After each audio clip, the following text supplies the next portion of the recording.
Kadiyam Srihari station Ghanpur ప్రస్తుత MLA Kadiyam Srihari ఒక కీలకమైనటువంటి ప్రెస్ మీట్ పెట్టిండు కొద్దిసేపటి క్రితం.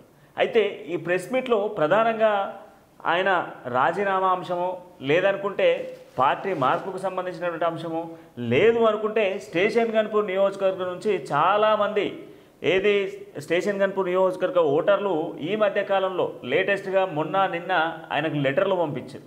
ఆ లెటర్లకు సంబంధించిన రిప్లైనో లేదంటే గడిచిన 3-4 రోజుల క్రితం తాటికొండ రాజయ్య వర్సెస్ కడియం శ్రీహరిగా స్టేషన్ గన్పూర్లో కొంత వార్ నడిచిన విషయం మనందరికీ తెలిసిందే. దాంతోపాటుగా కడియం శ్రీహరిపై తాటికొండ రాజయ్య ఘాటు విమర్శలు కూడా చేసిండు. వీటన్నిటిపైన స్పందిస్తారు కావచ్చు అనుకున్నా. బట్ వీటికి సంబంధించి అసలు ఆ ప్రెస్ మీట్లో ఏమున్నది, నియోజకవర్గ అభివృద్ధి అని చెప్తా ఉన్నారు, 800 కోట్లు నియోజకవర్గానికి తెచ్చినా అని చెప్తా ఉన్నారు. నిజంగా అభివృద్ధి జరిగిందా? 15 సంవత్సరాలు ఎమ్మెల్యేగా ఉన్న రాజయ్య చేసింది ఏమీ లేదు. గతంలో కాంగ్రెస్ పదవిలో ఉన్నటువంటి రాజయ్య రాజీనామా చేస్తే కాంగ్రెస్ నేతలు మేడారంపై ముక్కులప్ప చెప్పిర్రు అని చెప్పేసి ఒక మాట కూడా మాట్లాడిండు. వీటన్నిటికి సంబంధించి మనతో విశ్లేషించేందుకు station Ghanpur BRS firebrand, అదేవిధంగా BRS party coordinator Manoj Reddy గారు ఉన్నారు. ఆయనతో మాట్లాడదాం. సార్ నమస్తే. నమస్తే అండి, ప్రేక్షకులందరికీ నమస్కారం. సార్, ఇప్పుడు కొద్దిసేపటి క్రితం మీరు కూడా చూసిర్రు, కడియం శ్రీహరికి సంబంధించిన ఒక ప్రెస్ మీట్ పెట్టండి. దీంట్లో మొదటగా వచ్చినటువంటి పాయింట్ ఏంటి అని అంటే 800 కోట్లు నియోజకవర్గానికి తెచ్చిన నియోజకవర్గం గత 15 సంవత్సరాల్లో లేని అభివృద్ధి గడిచిన 1.5 సంవత్సరాల్లో జరుగుతూ ఉన్నది అని చెప్పండి. దీనికి ఏం చెప్తారు మీరు? అంటే యాక్చువల్గా నేను ఆ ప్రెస్ మీట్ ఇంకా చూడలేదు. దాంట్లో టాపిక్స్ మీరు చెప్పండి, దాని ప్రకారం నేను వివరిస్తుంటా. కావాల్సితే ఒకసారి ఆ ప్రెస్ మీట్ అనేది ప్లే చేస్తే ఇంకా బాగుంటుంది. షూర్. అది ప్లే చేసేందుకు మీరు ఏర్పాట్లు చేసుకోండి. ఓకే. 800 కోట్లు నిధులు తెచ్చినా అంటే దానికి కౌంటర్గా డాక్టర్ రాజయ్య గారు కౌంటర్ ఇస్తున్నారు. నిధులు కాదు, శిలాపలకాలు వేస్తున్నారు. వారు శిలాపలకాలు వేస్తున్నారు. సరే, ఒకవేళ నిధులు తెచ్చిండేది పనులు అక్కడ అవుపడాలి కదా, ప్రజల కంటి ముందట అవుపడాలి కదా. ఒక్క యూరియా బస్తా ఇప్పియలేని వాళ్ళు కాంగ్రెస్ ప్రభుత్వంలో ఒక యూరియా బస్తా కూడా ప్రజలకు అందని పరిస్థితిలో కొట్టుమిట్టాడుతున్న టైంలో ప్రజలు పంట దిగుబడి రావాలంటే యూరియా కావాలి. అలాంటి యూరియా బస్తా ఇప్పియని వాళ్ళు వీరు 800 కోట్లు అభివృద్ధి చేస్తారంటే ఎవరైనా నమ్ముతారా? సో ఓకే, తెచ్చిండ్రే అనుకుందాం, 800 కోట్లు ఇచ్చిండ్రే అనుకుందాం. ఇస్తే దాని పనులు ఎక్కడైనాయి? పనులు ప్రారంభించిండ్రా, శంకుస్థాపన చేసి వదిలేసిండ్రా? లేదు అంటే గతంలో చేసిన పనులకి ఇంతవరకు బిల్స్ దిక్కులేదు. మరి ఇప్పుడు అంటే ఎంతోమంది సర్పంచ్లు గ్రామాలలో చేసిన పనులకే దిక్కులేదు. ఇప్పుడు మరి ఈ పనులు చేద్దామని ముందుకు రావట్లేదని కాంట్రాక్టర్లు అంటున్నారు. కాంట్రాక్టర్లు ఎవరు ముందుకు రావట్లేదని. ఒకవేళ చేస్తే ఆ బిల్లులు వస్తాయా? అది రెండో విషయం.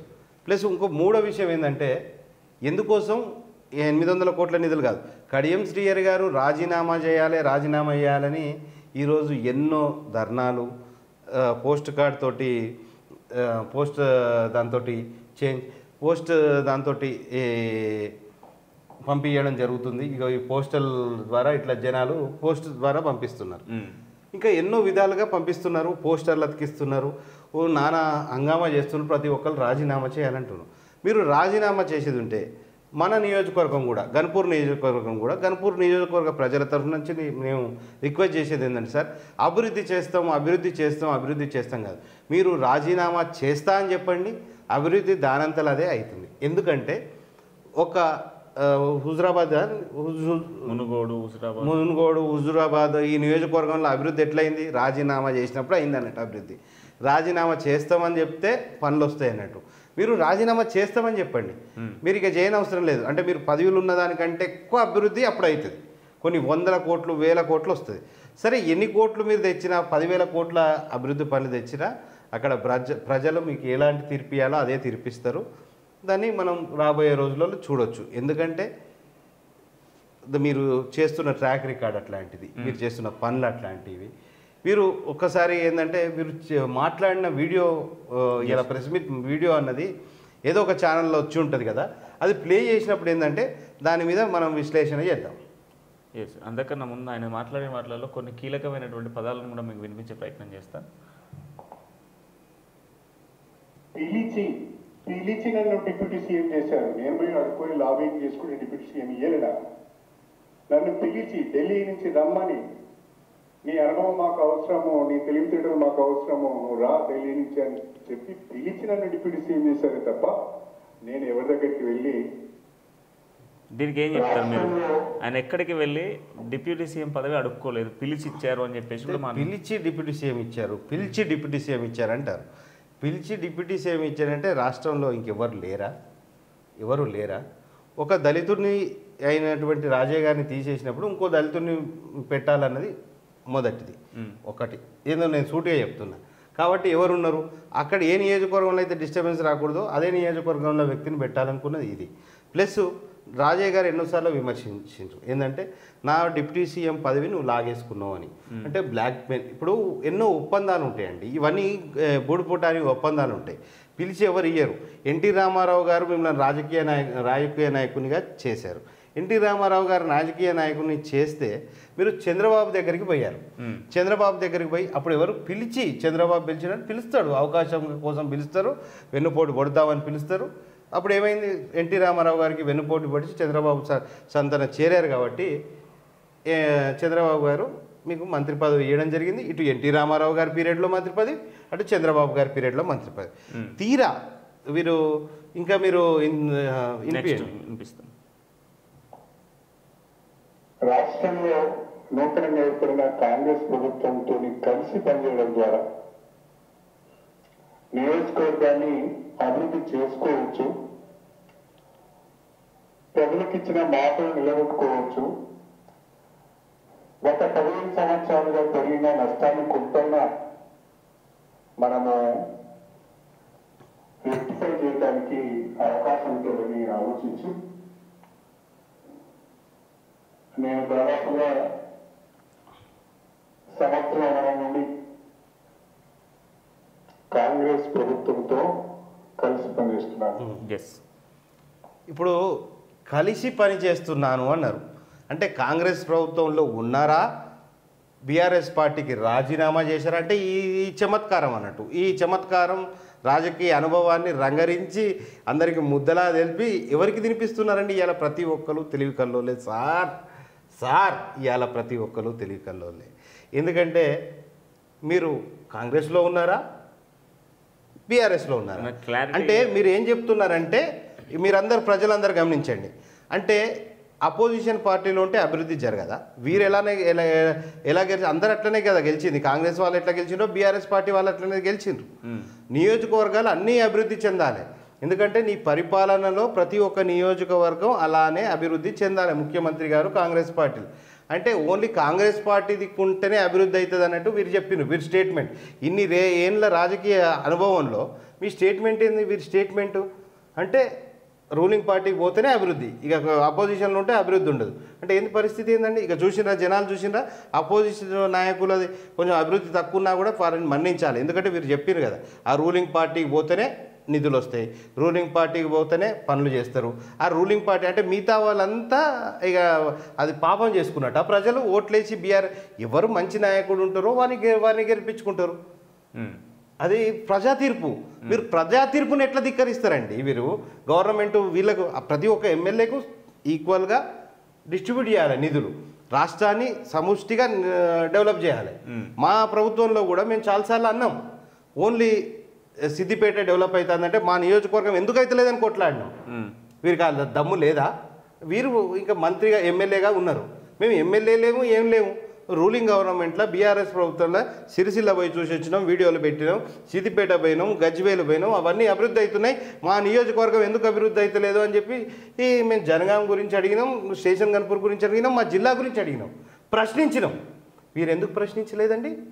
అంటే వీరు రాజకీయ మేధావి, రాజకీయ దురంధరులు. రాజకీయంగా అన్నీ పక్క పార్టీలో స్నేహం ఉంటుంది, ఈ పార్టీలో స్నేహం ఉంటుంది. ఈ రేవంత్ రెడ్డి గారు వీరు శిష్యులు అన్నప్పుడు ఎక్కడ ఉంటుంది, ఏ పార్టీలో ఉంటుంది? నిధులు తెచ్చుకునే మార్గం అంటే ఆ తెలివితేటలు ఉండాలి కదా వీరికి. అది లేదు, అట్లా పోతేనే ఇస్తారు అన్నట్టు చెప్తాను. ఇవాళ రేవంత్ రెడ్డి గారు పిలిచారు అంటే ఎన్టీ రామారావు గారి దగ్గర ఉన్నప్పుడు చంద్రబాబు గారు పిలిస్తే పొలవమని పోయినాం. నమ్మి టికెట్ ఇచ్చి గెలిపించి మంత్రి పదవి ఇచ్చిన ఎన్టీ రామారావుకు వెన్నుపోటు. నెక్స్ట్ చంద్రబాబు గారి దగ్గర ఉన్నప్పుడు కేసీఆర్ గారు మిమ్మల్ని పిలుస్తారండి. అవతల నీ నాయకుడి పక్కన గట్టిగా ఉన్నప్పుడు నిన్ను ఆ నాయకుడిని బొందబెట్టడానికి నిన్ను పదవుల్లో పిలుస్తారు. పిలిచి కేసీఆర్ గారు రా అనగానే చంద్రబాబు పార్టీని, చంద్రబాబు టీడీపీని మొత్తం సర్వనాశనం చేసి గన్నేళ్ళు మంత్రి పదవి చేసిన అన్న ఇది కూడా లేకుండా బీఆర్ఎస్ పార్టీకి వస్తుంది. బీఆర్ఎస్ పార్టీకి ఎప్పుడు వస్తుంది? బీఆర్ఎస్ పార్టీ అధికారంలోకి వస్తుంది, బీఆర్ఎస్ ఊపుతుంది. తెలంగాణ వరంగల్లో ఇంకా బీఆర్ఎస్ తప్పించి ఇంకా అంటే టీఆర్ఎస్ పార్టీ అప్పట్లో గతంలో దాని హవా అట్లుండే. ఎందుకంటే మేము అప్పుడు ఇన్ఛార్జ్ మినిస్టర్ రామిరెడ్డి వెంకరెడ్డి గారి పక్కనున్నా, వారి కొడుకుగా వారి పక్కనే ఉన్నా, వారి అనుచరుడిగా నేను ఉన్నప్పుడు నేను కూడా టీఆర్ఎస్కే సపోర్ట్ చేసినాం. ఎందుకంటే తెలంగాణ వాది, మేము వరంగల్ గడ్డ మీద ఉన్నాం కాబట్టి. అంటే ప్రజలు మిమ్మల్ని దెబ్బలేస్తామని చెప్పిండ్రు, మీరు ఉండొద్దు అని చెప్పి ఇక ఎట్లయినా నా మనగడి ఇంట్లో లేదని చెప్పి అంతలో రాజయ్య గారు పోయినరు. రాజయ్య గారు పోయి అక్కడ పదవి తెచ్చుకున్నారు, ఎమ్మెల్యే గెలిచిండ్రు. ఆ ఊపు చూసిన తర్వాత వీరు కూడా అబ్బా దాంట్లో ఉండేది ఉంటే నాకు కష్టం, రాజయ్య మళ్ళీ ఎమ్మెల్యే గెలిస్తే నన్ను ఏమైనా చేస్తాడు కావచ్చు అని చెప్పి మళ్ళీ నేను కూడా పోయి అందులోనే వచ్చే ఉంటే ఏం కాదు, నేను కొంచెం సేఫ్ సైడ్ అవుతాను, దాంట్లో పోయి టీఆర్ఎస్ పార్టీలో గెలిచింది. ఇది వాస్తవం, అవునా కాదా? సరే, దాని తర్వాత ఒక్క నిమిషం దాని తర్వాత ఇవాళ కాంగ్రెస్ పార్టీ వాళ్ళు పిలిచిండ్రు. కాంగ్రెస్ పార్టీ వాళ్ళు ప్రేమగా పిలిచిండ్రు. ఏమన్నా ప్రేమగా ఏం పిలవలేదు. ప్రేమగా ఎందుకు పిలుస్తారు? అదే కాంగ్రెస్ పార్టీ 6 నెలల్లో కూలిపోతుంది, ఎలక్షన్ అయిపోగానే గెలవంగానే 6 నెలల్లో కూలిపోతుంది, మటాష్ అవుతుంది, కాంగ్రెస్ వేస్ట్, రేవంత్ రెడ్డిని పొట్టు తిట్టిన తర్వాత ఏమైంది? అక్కడ కూలిపోలే. The tall men has fallen. ఇక్కడ కూలిపోయి కాంగ్రెస్ పార్టీలో పోయి చేరారు. ఇది వాస్తవం. కాంగ్రెస్ పార్టీ వాళ్ళు కూడా బిడ్డ మనని గింత మాట అంటాడా అంటే గీనే అన్నారు. అక్కడ వాళ్ళు వేరే పదాలు ఉపయోగిస్తారు. చలో లైన్లో వేయండి అనేసరికి తీసుకొచ్చింది, దీంట్లో వేసుకున్నారు. జస్ట్ 2 బిస్కెట్లు అటు ఇటు ఆశ చూపెట్టగానే పొలోమని వచ్చి దీంట్లో పడ్డారు. ప్లస్ దాంట్లో కూడా పడ్డానికి ఏంది, దానికి రీజన్ ఏంది? బిడ్డ. వాస్తవంగా చెప్పండి, ఎవ్వరు ఏమన్నారు మిమ్మల్ని, ఎవ్వరు కూడా. ఎందుకంటే గతంలో మీకు మంచి పేరుంది, ఒక మంచి నాయకుడిగా మంచి పేరుంది, గుర్తింపు గల నాయకుడిగా పేరుంది. వాస్తవంగా కూడా కరప్షన్ చాలామంది అడ్డగోలు కరప్షన్ చేస్తారు, వీరు ఎక్కువ కరప్షన్ చేయరు, వీరు అంత కరప్టెడ్ కాదు వాస్తవానికి. కానీ ఇప్పుడున్న పరిస్థితిలో ఏం చేస్తారో ఎస్కో మస్కో డిగ్గామా అన్నట్టున్నది ఇప్పుడున్న పరిస్థితులు. ఎందుకంటే మొత్తం డబ్బే కదా, డబ్బులు ఏంది రాజకీయం. పోని అనుకుందాం, మంచి నాయకుడు ఇట్లుండే కరప్టెడ్ అన్కరప్టెడ్ నాయకుని తిరిగా, డిసిప్లిన్ ఉన్న వ్యక్తి తిరిగా, క్రమశిక్షణ గల మనిషిగా వారు పేరు తెచ్చుకున్నారు. ఓకే, పేరు తెచ్చుకున్న తర్వాత ఇప్పుడు ఏమైందండి? ఇలా రేవంత్ రెడ్డి గారు పిలవగానే పోయి కాంగ్రెస్ పార్టీలో చేరితే ఇప్పుడు మాలాంటి నాయకులు ఉన్నామండి. మాకు ఎంత బాధాకరం, ఎంత బాధ అవుతుందంటే, కడియం శ్రీహరి వచ్చి చేరిండయా మీకేమవుతుంది అంటాను. అరే మాకు కొన్ని విలువలు ఉన్నాయి, వీరు విలువల గురించి చాలా మాట్లాడతారు, నిబద్ధత గురించి మాట్లాడతారు, క్రమశిక్షణ గురించి అన్నీ వీరే మాట్లాడతారు. మంచి ఉత్తమ గుణాలన్నిటికీ లిస్టు కేర్ ఆఫ్ అడ్రస్ ఏంటంటే కడియం శ్రీహరి గారు ఇట్లా లిస్టు పెడతారు. ఆ లిస్టుకి అన్నిటికీ నేనే బ్రాండ్ అంబాసిడర్ అని వారు చెప్తారు. చెప్పిన తర్వాత ఈ బ్రాండ్ అంబాసిడర్ పోయి గలీజ్ పని చేసిన తర్వాత ఇప్పుడు మాలాంటి వాళ్ళని ఏమంటారు అందరూ, మేము ఎంత మనోవేదనకు గురవుతున్నాం. నువ్వు మనోజ్ రెడ్డి నువ్వేమైనా తురువా, నువ్వేమైనా పెద్దదా, నువ్వేమైనా ఎమ్మెల్యేవా, నువ్వేమైనా ఎంపీవా, చల్ కాంగ్రెస్ పార్టీలోకి రా, కడియం శ్రీహరి వచ్చిండు అని అందరూ అంటారండి. మరి ఇప్పుడు మాలాంటి నాయకుల పరిస్థితి ఏందండి? పోనీ మీరు కాంగ్రెస్ పార్టీకి పోయినరు, ఎందుకు పోయినరు?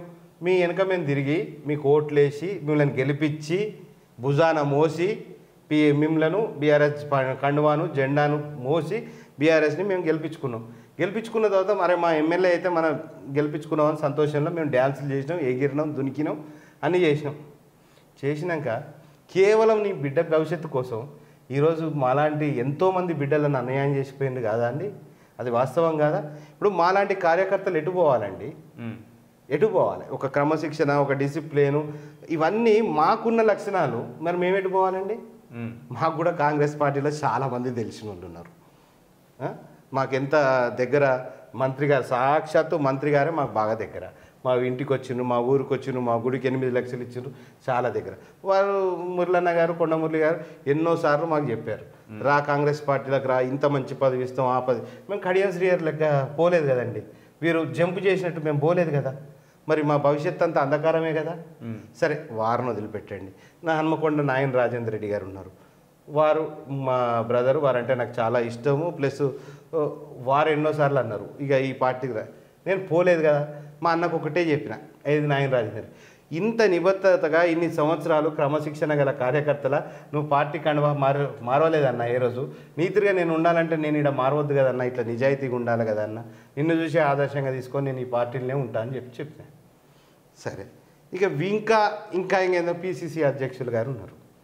మేము పైన ఉంటాం, వారు మా ఇంటి కిందనే ఉంటారు. రోజు అన్నను కలుస్తూ ఉంటాం, మహేష్ గౌడ్ గారిని రోజు కలుస్తూ ఉంటాం.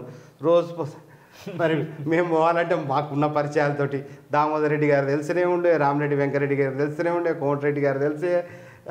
మరి పార్టీ ఏందండి, కాంగ్రెస్ పార్టీ అంటే రెడ్డి పార్టీ అన్నట్టు అందరూ ఉంటారు. రెడ్డి వాళ్ళు అందరికి అన్ని కులాలను కలుపుకొని పోయి అందరికి మంచిగా చేస్తారు. మరి మేము జంపు కావాలి కదండి, వీరికి లేదు ఇంకా ఆపర్చునిటీస్. మా అలాంటి వాళ్ళకి చాలా ఆపర్చునిటీస్ ఉన్నాయి. సాక్షాత్తు మంత్రి గారి దగ్గర నేను పోయి చేస్తుంటే ఇలా వరంగల్ జిల్లాలో మేము వెళ్ళకపోదామా? అటు మా అన్న ఉంటాడు, ఇటు మంత్రి గారి దగ్గర ఈ అన్న ఉంటాడు, ఆ అన్న ఉంటాడు, చల్ అని మేము వెళ్ళకపోదామా? మేము ఇట్లా స్వార్థంతో ఆలోచించేది ఉంటే మా బంగారు తిరిగి ఉండేది కదండి మా మీద. సరే, ఓకే, నెక్స్ట్ ఎపిసోడ్ ఇదేంటంటే కంప్లీట్గా భూత పురాణానికి సంబంధించి మొన్న రాజయ్య ఒక మాట మాట్లాడిన విషయానికి సంబంధించి చాలా మాటలు వచ్చు, నాకు కూడా చాలా బూతులు వచ్చు. ఎందుకంటే నేను పుట్టి పెరిగింది అక్క, నేను గదే పల్లెటూరులో పుడుతుని, గదే గుడిసెలలో పుడుతుని, గవే మాటలు ఇంటిని చిన్నప్పటి నుంచి. ఇప్పుడు దీంట్లో దాచుకునేది ఏమున్నదండి? వీరు అంటున్నారు నాకు కూడా బూతులు వచ్చు, మరి మాట్లాడండి. మీరు బూతులు మాట్లాడితేనే రాజకీయంగా దిగజారినట్టు కాదండి, బూతులు మాట్లాడితేనే కాదు. వీరు ఎట్లా మాట్లాడతారు అనుకోలే. కడియం శ్రీహరి గారికి ఏమైందో నాకు అర్థమైతలేదు, కానీ I'm not understanding why he is behaving like this. అంటే ఎందుకంటే ఒక సోషల్ మీడియా మీటింగ్లో చూసినామండి, కార్యకర్తలను ఎట్లా రెచ్చగొడతానంటే, అరే మీకు దమ్ము లేదా, మీకు ధైర్యం లేదా, ఒక్కొక్కరిని చూసుకోండిరా అంట. బీఆర్ఎస్ కార్యకర్తలకు నేను చూసుకోండిరా, మీకు దమ్ము లేదా, మనమే ఎంపీ గుండెలు జరుచుకొని ఆ ఏజ్లో ఆ వయసులో అది ఎవరు ఒక 30 ఏళ్ళ పోరాడిచ్చిండంటే ఆ డైలాగులు కొట్టిండు అంటే వాళ్ళ తిరిగి ఆంధ్ర నాయకులు తిరిగి ఇక్కడ నాయకులు తిరిగి కొందరు డైలాగులు కొడతారు కదా పోరగాలు మా లాంటి వాళ్ళు. అంటే ఓ తీరు, అరే మీకు 70 ఏళ్ళు వచ్చినాయి, ఒక రాజకీయ పితామహులు మీరు ఈ మాట మాట్లాడు, దీన్ని దిగజారుడు మాటలు కాన్నారా? మన వెనుక జంగరావరెడ్డి ఉన్నాడు, మీకు ధైర్యం లేదా? మీకు మనం ఎమ్మెల్యేగా ఉన్నాం, ఎంపీగా ఉన్నాం అంటే ఎమ్మెల్యేగా ఉంటే దౌర్జన్యాలు చేయాలి, అవతలోని భయపట్టేయాలి, అవతలోని మీద కేసులు పెట్టేయాలి, అవతలోని కుటుంబాన్ని ఆగం చేయాలి, ఇవ్వా పోలీసులతోటి జురుం చేయించాలి, ఇవ్వా అండి ఎమ్మెల్యేగా ఉంటే. ఇది ఇప్పుడు ఒక బూతు మాట మాట్లాడినంత మాత్రాన్ని ఏం కాదు, కానీ మీరు కార్యకర్తలకి ఏం మెసేజ్ ఇస్తాను? కొట్టుకొని చంపుకోండి అని చెప్పి మెసేజ్ ఇస్తానరా? ఇదా ధైర్యం లేదా, దమ్ము లేదా, వేసేయండి వాళ్ళని, ఈసేయండి, పొడి చేయండి అని ఏంది? What is this? ఇది రాజకీయాలకు ఇది దిగజారుడు అంటారు. సరే, మొన్న రాజయ్య గారు ఏం తిట్టిండ్రు, దాని గురించి ఏం మాట్లాడతలేరు కదా పెద్ద మనిషి. ఏం కంప్లీట్ ఎపిసోడ్లో కూడా ఏం లేదు. నాకు కూడా చాలా మాటలు వచ్చు. ఇప్పుడు దీంట్లో దాచుకునేది ఏమున్నదండి? మేము పార్టీ ఫిరాయించినామనే సుప్రీంకోర్టుకు వెళ్ళింది. సుప్రీంకోర్టు ఒక తీర్పు ఇచ్చింది. ఆ తీర్పు ప్రస్తుతం స్పీకర్ గారి జ్యూరిడిక్షన్లో ఉంది. వారు నిర్ణయం తీసుకోవాలి. వారు మాకు నోటీస్ ఇచ్చారు. ఆ నోటీస్కి నేను రిప్లై ఇస్తాను. రిప్లై ఇచ్చిన తర్వాత స్పీకర్ నిర్ణయం ఏది ఉంటే ఆ నిర్ణయాన్ని కట్టుబడి ఉంటాను. ఏది వేసుకున్నా స్పీకర్ గారి ముందు ఉంది కాబట్టి ఇంతకంటే ఎక్కువైనా మాట్లాడడం ప్రస్తుతం బాగుండదు. జర్నలిస్ట్ అడిగిన క్వశ్చన్ ఏంటంటే, నేను ఏ పార్టీలో ఉన్నది అనేది ఇప్పుడు స్పీకర్ తేల్చాలి కదా. Okay, right. ఇదేంది జర్నలిస్ట్ అక్కడ ఒక క్వశ్చన్ అడిగాడు. మీ జర్నలిస్ట్కి సలాం అండి. జర్నలిస్ట్ ప్రశ్నలు అడుగుతున్న జర్నలిస్ట్కి సలాం. ఎందుకంటే వీరిని ప్రశ్నలు అడగాలంటే జర్నలిస్టులే గడగడలో ఉనికేటీలో, జర్నలిస్టులకే తిరిగి వార్నింగ్లు, జర్నలిస్ట్కే తిరిగి ధమ్కీలు. ఏమైనా నువ్వు ఇట్లా అడుగుతావా, అట్లా అడగాలి, అరే వా. జర్నలిస్టులకు ఇలా జర్నలిస్ట్ సోదరులందరికీ సలాం. మీ గొంతులు లేచినందుకు, మీరు ప్రశ్నలు అడుగుతున్నందుకు. ఇంకా బాగా అడగాలన్నా వి ఎక్స్పెక్ట్, చాలా మంచిగా అడగాలి. వీరి సమాధానం ఏం చెప్పారు ఇప్పుడు? ఇక్కడ ఆయన జర్నలిస్ట్ ఏం అడిగిండు అని అంటే, సార్ మీరు కండవా వేసుకున్నారు కదా, అది జాతీయ జెండానా కాంగ్రెస్ పార్టీ కండవా? ఇది ఏంది ఈయన వేసుకున్నది ఏంది, ఈయన పక్కన ఉన్నది ఈయన చుట్టూ ఉన్న వాళ్ళు అందరూ వేసుకున్నారు ఏంది, ఇది కాంగ్రెస్ కండవా కాదా? ఇప్పుడు ఈయనతోటి వచ్చిన వారే కదా వీరు, వారికే ఇలా పదవి ఇచ్చి ఇక్కడ కూర్చోబెట్టుకొని కాంగ్రెస్ కండవా వేస్తే అందరి చుట్టూ ఉన్న వాళ్ళందరికీ కాంగ్రెస్ కండవాలు వేస్తే చుట్టూ అంటే తాడి చెట్టు కింద కూర్చొని పాలు తాగుతానంటే ఎవరు నమ్ముతారండి? ఓకే, దాన్ని పక్కన పెడదాం. ఇప్పుడు మీరు ఏ పార్టీలో ఒక రోజేమో నేను ఏ పార్టీలో ఉండాలో ఆ పార్టీలోనే ఉన్నా అని ఒకరోజు స్టేట్మెంటు, మరి రోజు జనంలా ఇది వైరల్ అవుతుంది, బాగా తిడతారు అది అని చెప్పిన రోజు లేదు నేను కాంగ్రెస్ పార్టీలో సంవత్సరం క్రితం కాంగ్రెస్ పార్టీలో పోవడం జరిగింది అని చెప్పి కలిసి పని చేస్తున్నా కదా, పోవడం జరిగింది అని చిన్నపెండాల మీటింగ్ పెద్దపెండాల మీటింగ్లో ఇక్కడ స్టేట్మెంట్లు ఇచ్చేసారు, నేను కాంగ్రెస్ పార్టీలో పోయినా అది ఇది అని చెప్పి అన్నారు. ఓకే, రేవంత్ రెడ్డి గారి దగ్గరికి పోయి కడవా కప్పించుకున్నారు, ఫొటోస్ ఉన్నాయి. మీ బిడ్డ గారు ప్రచారంలో తిరిగినప్పుడు వీడియోస్ ఉన్నాయి, వారిని కూడా మీ బిడ్డ గారిని కూడా కాంగ్రెస్ పార్టీలో కలిపి వారితో మీరు ప్రచారం చేసి కాంగ్రెస్ పార్టీ అంటే technically you have caught on, technically దొరికిపోయినండి. టెక్నికల్లీ ఇద్దరు ఎమ్మెల్యేలు దొరికినారు, అది దానం నాగేంద్ర గారు వీరు పగడ్బందీగా దొరికింది, మిగతా వాళ్ళు దొరికింది కానీ వీళ్ళైతే ఇక పగడ్బందీగా తప్పించుకోలేరు అన్నాడు. కుర్దిలో పడ్డ ఎలక తిరగ మాదిరిగా అయిపోయింది అన్నట్టు వీళ్ళ పని, కుర్దిలో పడ్డ ఎలక. ఇక నువ్వు అటు అనలేవు ఇటు అనలేవు. ఇప్పుడు ఏమంటుండండి, ఇది నేను ఎట్లా డిసైడ్ చేయాలి, స్పీకర్ నిర్ణయం అంటే వాటి స్పీకర్ నిర్ణయం ఏంది అంటే మీరు ఏ పార్టీలో ఉన్నారో మీరు తెలియదా, మీ ఏ ఊరో మీరు తెలియదా, మీరు ఏ బళ్ళ చదువుకున్నారో మీకు తెలియదా? నేను మిమ్మల్ని అడుగుతున్నా కామన్గా క్వశ్చన్, తెలియదా? ఏం స్పీకర్ నిర్ణయం మీరు ఏ పార్టీలో ఉన్నారో ఆ పార్టీ పేరు చెప్పండి అంతే. కొత్త ఎన్నిసార్లు, ఒకసారేమో నేను ఏ పార్టీలో ఉండాలో ఆ పార్టీలోనే ఉన్నా ఒక సమాధానం, నేను కాంగ్రెస్ పార్టీలో ఉన్నా నేను రెండో సమాధానం. ఇప్పుడు అడిగితే మళ్ళీ స్పీకర్ నిర్ణయం, స్పీకర్ డిసైడ్ చేయాలి. మీరు ఏ పార్టీలో ఉన్నా స్పీకర్ డిసైడ్ చేస్తారు. గట్లున్నది అన్నట్టు రాజకీయం. చిచి ఈ రాజకీయాలను చూసి రాజకీయాలను వదిలేసిపోయి మంచిగా ప్రశాంతంగా హైదరాబాద్లో వచ్చి బతుకుతాను. ఎందుకంటే ఇక ఇట్లాంటి రాజకీయాలను చూడలేక, కుళ్ళు కుతంత్రాలతోటి ఉన్న రాజకీయాలను చూడలేక ఇక హైదరాబాద్లో మంచిగా ప్రశాంతంగా ఉంది. అప్పుడప్పుడు గ్రామానికి పోయేస్తున్నాం. ఈ డిస్టర్బెన్స్, చిల్లర మాటలు, చిల్లర కథలు, చిల్లర చేష్టలు బ్యా. నెక్స్ట్ మాటలు ఇంటిని చిన్నప్పటి నుంచి కాకపోతే మొత్తం పెట్టండి. బాధ ఎక్కడైతుంది అంటే 15 సంవత్సరాలు ప్రజలు అవకాశం ఇస్తే, ఎమ్మెల్యేగా గెలిపిస్తే 15 సంవత్సరాలు నియోజకవర్గాన్ని పట్టించుకోకుండా, అభివృద్ధి పైన ఒక ప్రణాళిక లేకుండా, సంక్షేమం గురించి ఆలోచన చేయకుండా, రాజకీయం అంటే అవినీతి అక్రమాలనే విధంగా నిర్వచనం చెప్పి, బీఫామ్లు అమ్ముకొని, దళిత బంధు అమ్ముకొని, తన చిల్లర చేసిన ద్వారా, చిలిపి చేసిన ద్వారా నియోజకవర్గానికి చెడ్డ పేరు తెచ్చిన వ్యక్తి కుసంస్కారి లెక్క మాట్లాడుతూ ఉంటే సమాధానం చెప్పాలంటే కూడా బాధ అనిపిస్తున్నారు. ఇప్పుడు దీని సమాధానం చెప్తా. 15 సంవత్సరాల నుంచి ఏం అభివృద్ధి జరగలేదంట. మీరు తెలుగుదేశం పార్టీలో ఉన్నారు సార్, కాంగ్రెస్ పార్టీలో డాక్టర్ రాజయ్య గారు ఉన్నప్పుడు డాక్టర్ వైఎస్ రాజశేఖర రెడ్డి గారి హయాంలో అభివృద్ధి జరిగింది. వారు ఏదో జలయజ్ఞం అనే కార్యక్రమం కల్పించారు. మేము చెప్తాం, ఓపెన్గా చెప్తాం, ఏ పార్టీలోనో ఎవరు మంచి చేస్తే వాళ్ళను ఖచ్చితంగా ఒప్పుకునే ప్రజలము. అట్లాంటి మనస్తత్వం ఉన్నది. వీరిలాగా పదవులను ఆశించి ఏ వారికి వాడితే వారికి పాట పాడే రకం కాదు హే. ఎందుకంటే ఎవరు పాట పాడితే వాళ్ళ పాట పాడవలేం కదా. నీతిగా నిజాయితీగా చెప్పాలంటే కాంగ్రెస్ పార్టీ కూడా అభివృద్ధి చేసింది. దానికి కారణం ఏంటంటే డాక్టర్ వైఎస్ రాజశేఖర రెడ్డి గారు. వారి అప్పుడే మా దగ్గర 7 రిజర్వాయర్లు అయినాయి దాదాపు వారి హయాంలోనే. ఒకటో రెండో మా బీఆర్ఎస్ ప్రభుత్వంలో అయినాయి. కానీ ప్రతి ఒక్క కుంటను చెరువును నింపింది బీఆర్ఎస్ ప్రభుత్వం, అది కేసీఆర్ గారు.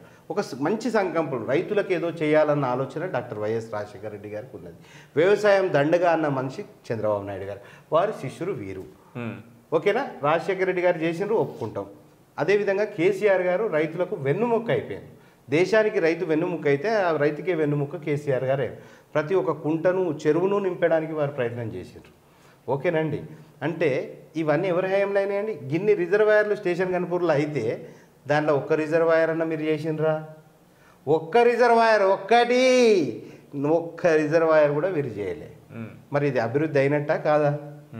పంటలు మంచిగా పండుతున్నాయి. ఇంకొక చిన్న విషయం, వారు ఏమంటారంటే ఒక దాంట్లోనే డైలాగ్లా అభివృద్ధి ఏం జరిగింది అంటారు. అభివృద్ధి ఏం జరిగింది అంటే ప్రతి గ్రామంలో ఇక్కడ అక్కడ అని కాదు, ఈ స్వార్థపరమైన కాంగ్రెస్ ప్రభుత్వంలో జరిగినట్టు గెలిచిన ఎమ్మెల్యేలకే పనులు చేస్తామని మీరు అన్ని పోయినా అంటారు చూసినా, బీఆర్ఎస్ ప్రభుత్వంలో గెలవకున్న ఆపోజిషన్ ఎమ్మెల్యే ప్రతి గ్రామంలో పనులు జరిగినాయి. ఒక గ్రామ సర్పంచ్గా మా మిస్సెస్ సర్పంచ్ కాబట్టి శ్మశాన వాటికలు నిర్మించారు, ఒక పార్కులు నిర్మించారు, నర్సరీలు నిర్మించారు, ట్రాక్టర్ ఇచ్చిండ్రు, ట్రాలీ ఇచ్చిండ్రు, సీసీ రోడ్లు ఇచ్చిండ్రు, వీధి దీపాలను మరమ్మతు చేసుకునేటట్టు ఇచ్చిండ్రు, 24 గంటల కరెంట్లు ఇచ్చిండ్రు, ఎన్నో పెన్షన్లు ఇచ్చిండ్రు బీఆర్ఎస్ ప్రభుత్వం. అంటే ఇది మొత్తం స్టేట్ మొత్తంలో అందరికీ ప్రతి గ్రామానికి మా ఎమ్మెల్యే ఉన్నా లేని చోట కూడా ప్రతి ఒక్కటి చేసిండ్రు. తక్కువ అభివృద్ధి అండి, ఎంత అభివృద్ధి చేసిండ్రు? ఇప్పటి వరకు వీళ్ళు సర్పంచ్ ఎలక్షన్లే లేకపోతారు, ఇది వీళ్ళ పరిస్థితి. రైతులకు నీళ్ళు ఇచ్చిండ్రు, రైతులకు కరెంట్ ఇచ్చిండ్రు, రైతులకు సకాలంలో ఎరువులు ఇచ్చిండ్రు. ఇంతకంటే ఏం కావాలండి అభివృద్ధి? ప్లస్ డెవలప్మెంట్ అంటే ఇక మీరు చూడొచ్చు, అన్ని గ్రామ పంచాయతీ బిల్డింగ్స్ ఇచ్చిండ్రు, చాలా ఇచ్చారు.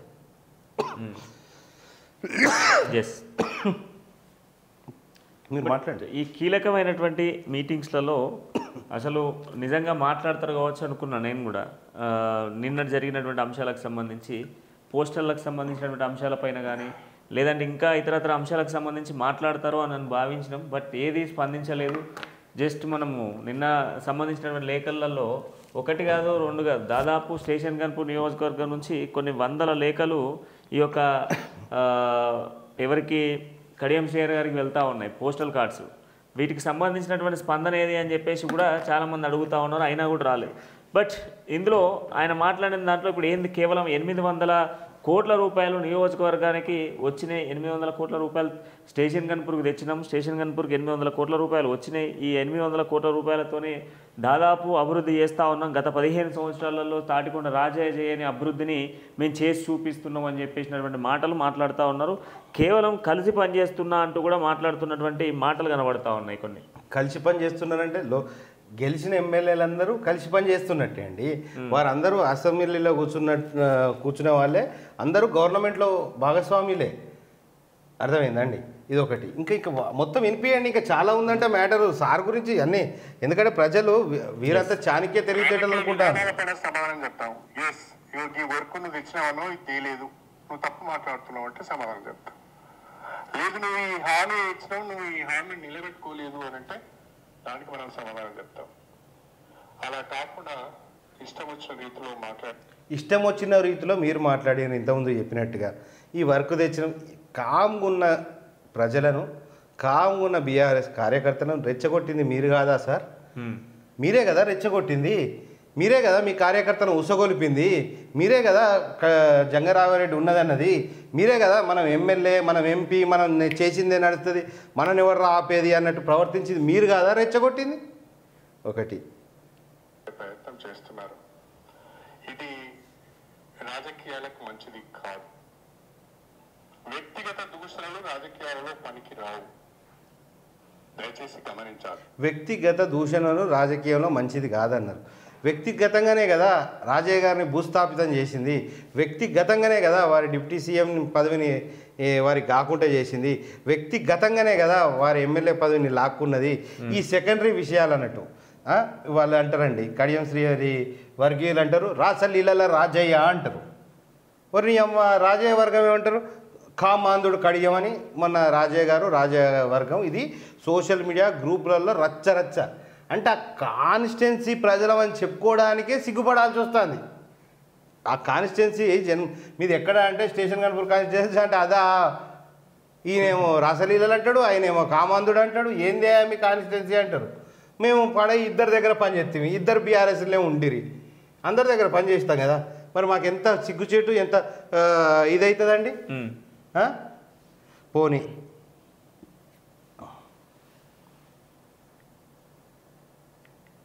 ఇవి విమర్శలు సోషల్ మీడియాలో, బీభత్సమైన విమర్శలు. ఈ వర్గం ఆ వర్గం మీద, ఆ వర్గం ఈ వర్గం మీద కొట్టుగా వస్తారు. దయచేసి సోషల్ మీడియా పిల్లలకు చెప్తున్నా, మీరు అనవసరంగా కొట్లాడకండి.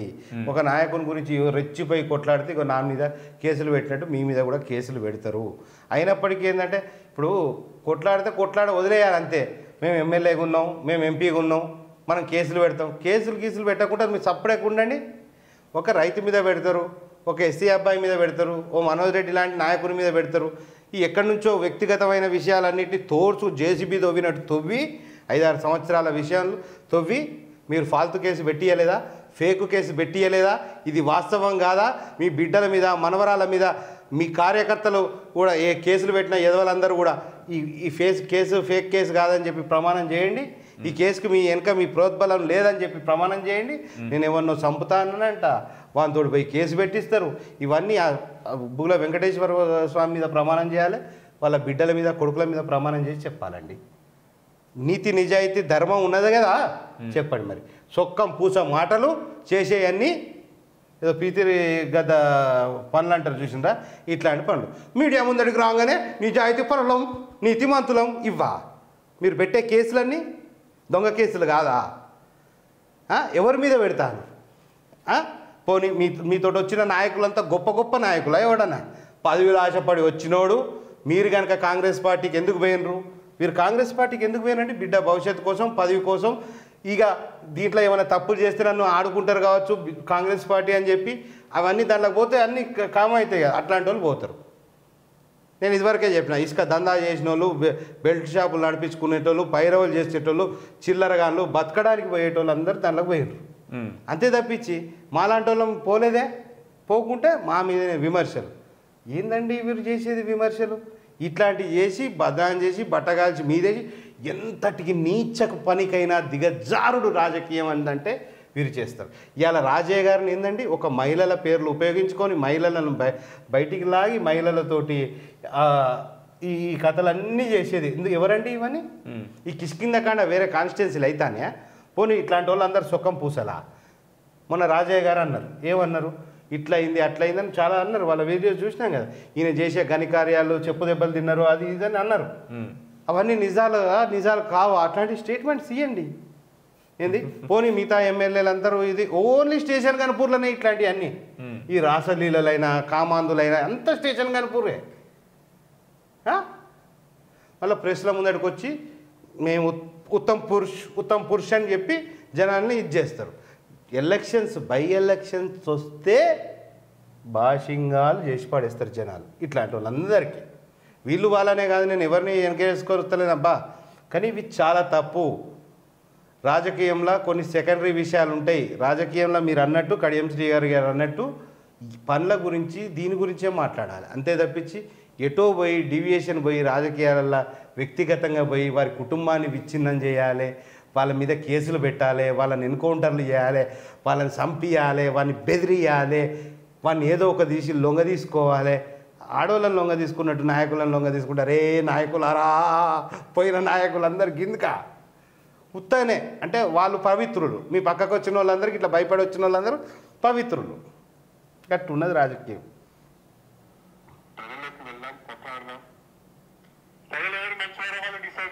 ప్రజల్లోకి ఇంకా వెళ్ళేది ఏందండి? ప్రజల్లోకి వెళ్ళడానికి ప్రజలు అడుగుతున్న దానికి సమాధానం చెప్పండి. మీరు రాజీనామా చేయమని ప్రజలు అడుగుతున్నారు, రాజీనామా చేయమని లెటర్లు పంపుతున్నారు, పోస్టర్లు వేస్తున్నారు, ప్రతి ఒక్క రైతు తిడుతున్నారు. యూరియా బస్తా ఇయ్యలేని వాళ్ళు ఏట్లో రాయి తీయలేనోడు కూట్లో రాయి తీసినట్టు అన్నట్టు అంత మేము ఇంత అభివృద్ధి చేసినాం, అంత అభివృద్ధి చేసినామంటే ఎవడు నమ్మేటోడు లేడు. ఇక్కడ నమ్మరు కూడా. ఎవరికి అర్థమవుతలేదు?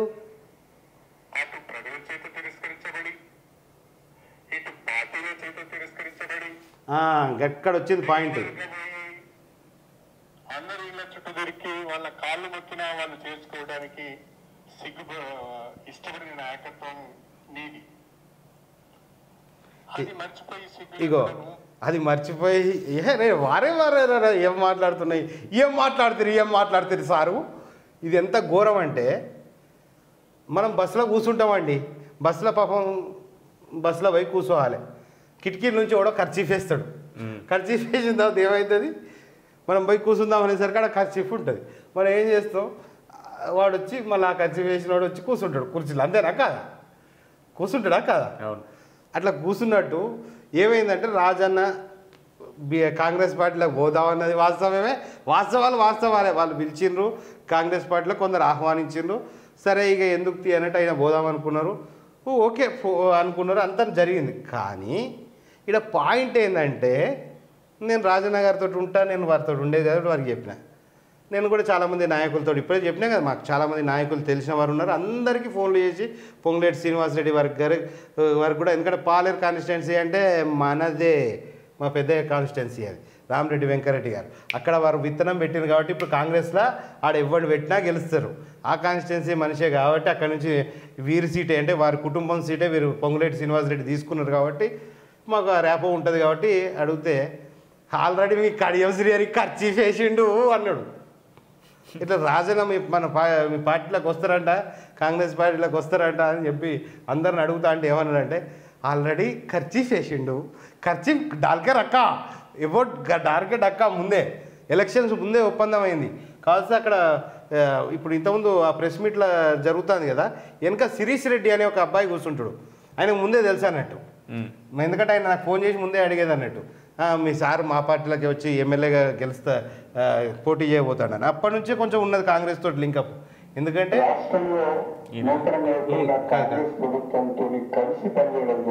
జూమ్ చేసిందా అవ్వబడుతుంది. నెక్స్ట్ ఈ అబ్బాయికి ముందే తెలుసు, ఈ శిరీష్ రెడ్డి అనే అబ్బాయికి ఈ లీడర్కి ముందే తెలుసు అన్నట్టు. ఏది ఎలక్షన్స్ ముందే తెలుసు, మీ సారు మా కాంగ్రెస్ పార్టీలోకి వస్తాను అని చెప్పి ముందే మేము మాట్లాడుకోవడం జరిగింది. దాని తర్వాత అబ్బో కాంగ్రెస్ పార్టీ గెలుతుందో ఉండదో, బీఆర్ఎస్లో గెలుద్దామని చెప్పి అనుకున్నారు, బీఆర్ఎస్ పార్టీకి గెలుద్దాం అనుకున్నారు. ఆఖరికి రాజన్న టికెట్ కాస్త లాగేసుకున్నారు అటో ఇటో చెప్పి. నేను చివరిసారి నాకు అవకాశం కావాలి, ఇదివరకు 2 సార్లు ఇవ్వలేదు, ప్లస్ ఆయన మీద ఉన్న బురదలు ఒక 2-3 ఎపిసోడ్లు తీసిరు కదా సీరియల్. అరే సీరియల్ తీసుడు సినిమా బాబా, సినిమాలు తీసుడు సీరియల్ తీసుడే అలవాటు. మేము తీస్తే సినిమా అవుతుంది, సినిమా తీస్తాం, తీసే టైం వస్తుంది. కానీ బిడ్డ బీఆర్ఎస్ నాయకులారా, కొందరు పెద్ద నాయకులకు చెప్తున్నా, కొద్దిగా స్పాన్సర్ చేయండి అన్న, నేను సినిమా చేసి చూపెడతా. రాజన్న మీద కొన్ని సీరియళ్ళు ఏదో సీరియళ్ళు వచ్చినాయి కదా మీకు తెలుసుగా, అమ్మాయిలను పెట్టి కొన్ని సీరియల్ రిలీజ్ చేసి ఆగం చేసిరు ఆయన. మరి బీఆర్ఎస్ నాయకులకు అధిష్టానానికి నా విజ్ఞప్తి ఏంటంటే కొద్దిగా, అంటే సీరియల్కే ఎంతో వారు ఖర్చు పెట్టారు, తక్కువ ఖర్చు పెట్టలేదు, బొచ్చడు ఖర్చు పెట్టారు. మరి సినిమా తీద్దాం, మనం సినిమా తీద్దామంటే ఖర్చు ఎక్కువ అవుతుంది. మీరు ఆ ఖర్చు భరించండి, నేను సినిమా తీయకుంటే నన్ను అడగండి. ఎందుకంటే సినిమా ఉన్నది, ఎన్నెన్ని చేసిండ్రు, ఏంది, ఎక్కడెక్కడ ఎట్టెట్ట చేసిండ్రు, ఏమేం చేసిండ్రు అని ఒక పెద్ద సినిమా అవుతుంది. ఇది రాజమౌళికి ఇస్తేనైతే అసలు తగ్గఫర్ డైరెక్షన్లు వస్తాయి అనుకోండి. ఇంకా అది ఇప్పుడు ఎట్లా రాణిస్తారండి. ఇప్పుడు గెలిచిన ఎమ్మెల్యే ఉన్నాడు ఇక్కడ సీట్ల, గెలిచిన ఎమ్మెల్యేలు కావాలనుకుంటారు. కానీ కాంగ్రెస్ పార్టీ ఎమ్మెల్యే నేను పోదామనుకునే అంతలే అట్లా దాని పేరు ఏంది, బీఆర్ఎస్ పార్టీలో ఇట్లా రాజన్న రాగానే వెనకబడి నువ్వు వత్తివి ఇట్టా అని వత్తివి. మళ్ళీ ఇప్పుడు పాపం ఈయన ఉన్నాడు కదా, కేవలం బీఆర్ఎస్ పార్టీ మీద కోపంతో కాదు రాజే గారు కాంగ్రెస్, ఈయన బీఆర్ఎస్లో ఉన్నాడు కదా, ఈయన మీద అగెనెస్ట్ తోటి ఆయన కాంగ్రెస్ పార్టీలో పోదాం అనుకున్నది. ఇది వాస్తవం నిజం, కేవలం ఈయన కోసమే ఒప్పుకుంటాను. కానీ అబ్బా రాజే ఎక్కడైనా పోతే మళ్ళీ ఇప్పుడే ఇందిరాతోటి నేను అవస్థలు పడతాను, గోస పడతాను. నేను ఎమ్మెల్యే ఉంటే నాకు కుర్చీ ఇస్తలేరు, నాకు ఎక్కడ మర్యాద దొరుకుతలేదు, నన్ను ఎవడు పట్టించుకుంటలేడు, కనీసం ఒక ఎస్ఐ పట్టించుకుంటలేడు, ఓ కానిస్టేబుల్ పట్టించుకుంటలేడు, నాది ఏది సాగుతలేదని, పవర్ సాగుతలేదని కపాలానికి ఎక్కిపోయి పూసుకున్న రాజే కనుక కాంగ్రెస్ పార్టీలో చేరిండు అనుకో, అబ్బో వీడు నన్ను కబడ్డీ ఆడతాడు అని ఆయన మనసులో ఒకటి ఉన్నది అన్నట్టు. ఆ భయానికి ఏం చేసిందంటే ఇక ముందే ఖర్చు వేసుకొని కూర్చొని ఇక నేను వస్తా అనేసరికి ఏమంటారు, ఎమ్మెల్యే వస్తా అంటే మిగతా వాళ్ళని కాదంటారా, మిగతా వాళ్ళని రమ్మంటారు ఎవరైనా, ఎమ్మెల్యేకే ప్రియారిటీ ఉంటుంది, అది విషయం. ప్లస్ ఉత్తకు కూడా కాదు పోయేది, కాంగ్రెస్ పార్టీలు ఉత్తని నడుతుంది. అబ్బా మియాం లేని అటు నుంచి ఇటు బ్యాగులు పోవాలి, అటు నుంచి ఇటు బ్యాగులు పోవాలి, బ్యాగులు లేనిది ఎక్కడన్నా నడుస్తుందా ఏదైనా? అంటే ఈ పార్టీ ఆ పార్టీ అనే కాదు, ఇవాళ రేపు డబ్బులు లేనిది ఎవడు రాజకీయంలో ఉండేటట్టు లేడు. ప్రతి ఒక్కరి దగ్గర డబ్బులే కావాలి. కొందరేమో ఇట్లా నమ్మకంగా ఉండి నమ్మక ద్రోహం చేసి పార్టీ నుంచి ఎత్తుకొచ్చేటోళ్ళు ఉంటారు అన్నట్టు జగత్కిలాడిలు. చాలామంది నిజాయితీ పర్లేదు పార్టీకి ఫండింగ్ చేసి రాజకీయాల్లో పోయేటోళ్ళు చాలామంది ఉంటారు. జగత్కిలాడీలు ఏం చేస్తారు, పార్టీ దగ్గర నుంచి సొమ్ము దోసుకొచ్చి లఫక్వన్ పోయేటోళ్ళు ఉంటారు చాలామంది.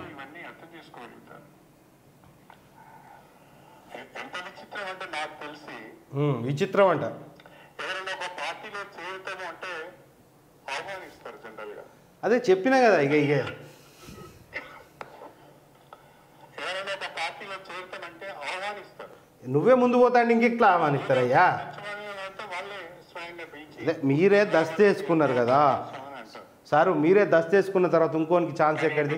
ఢిల్లీ పోయి కాంగ్రెస్ పార్టీ పెద్దల చుట్టూ తిరుగుతూ ఉంటే ఇక్కడున్న కాంగ్రెస్ పార్టీ మహిళలు మేళారం పోయి సమ్మక్క సారలమ్మకు మొక్కులు చెల్లించుకున్నారు. కేసీఆర్ గారిని అసలు మీరు చెప్పండి, కేసీఆర్ గారు ఆనాడు మీరు కేసీఆర్ గారు చెప్పాలంట ప్రోత్సహించి చేర్చుకున్న వాళ్ళందరితో ఎందుకు రాజీనామా చేయించలేదు?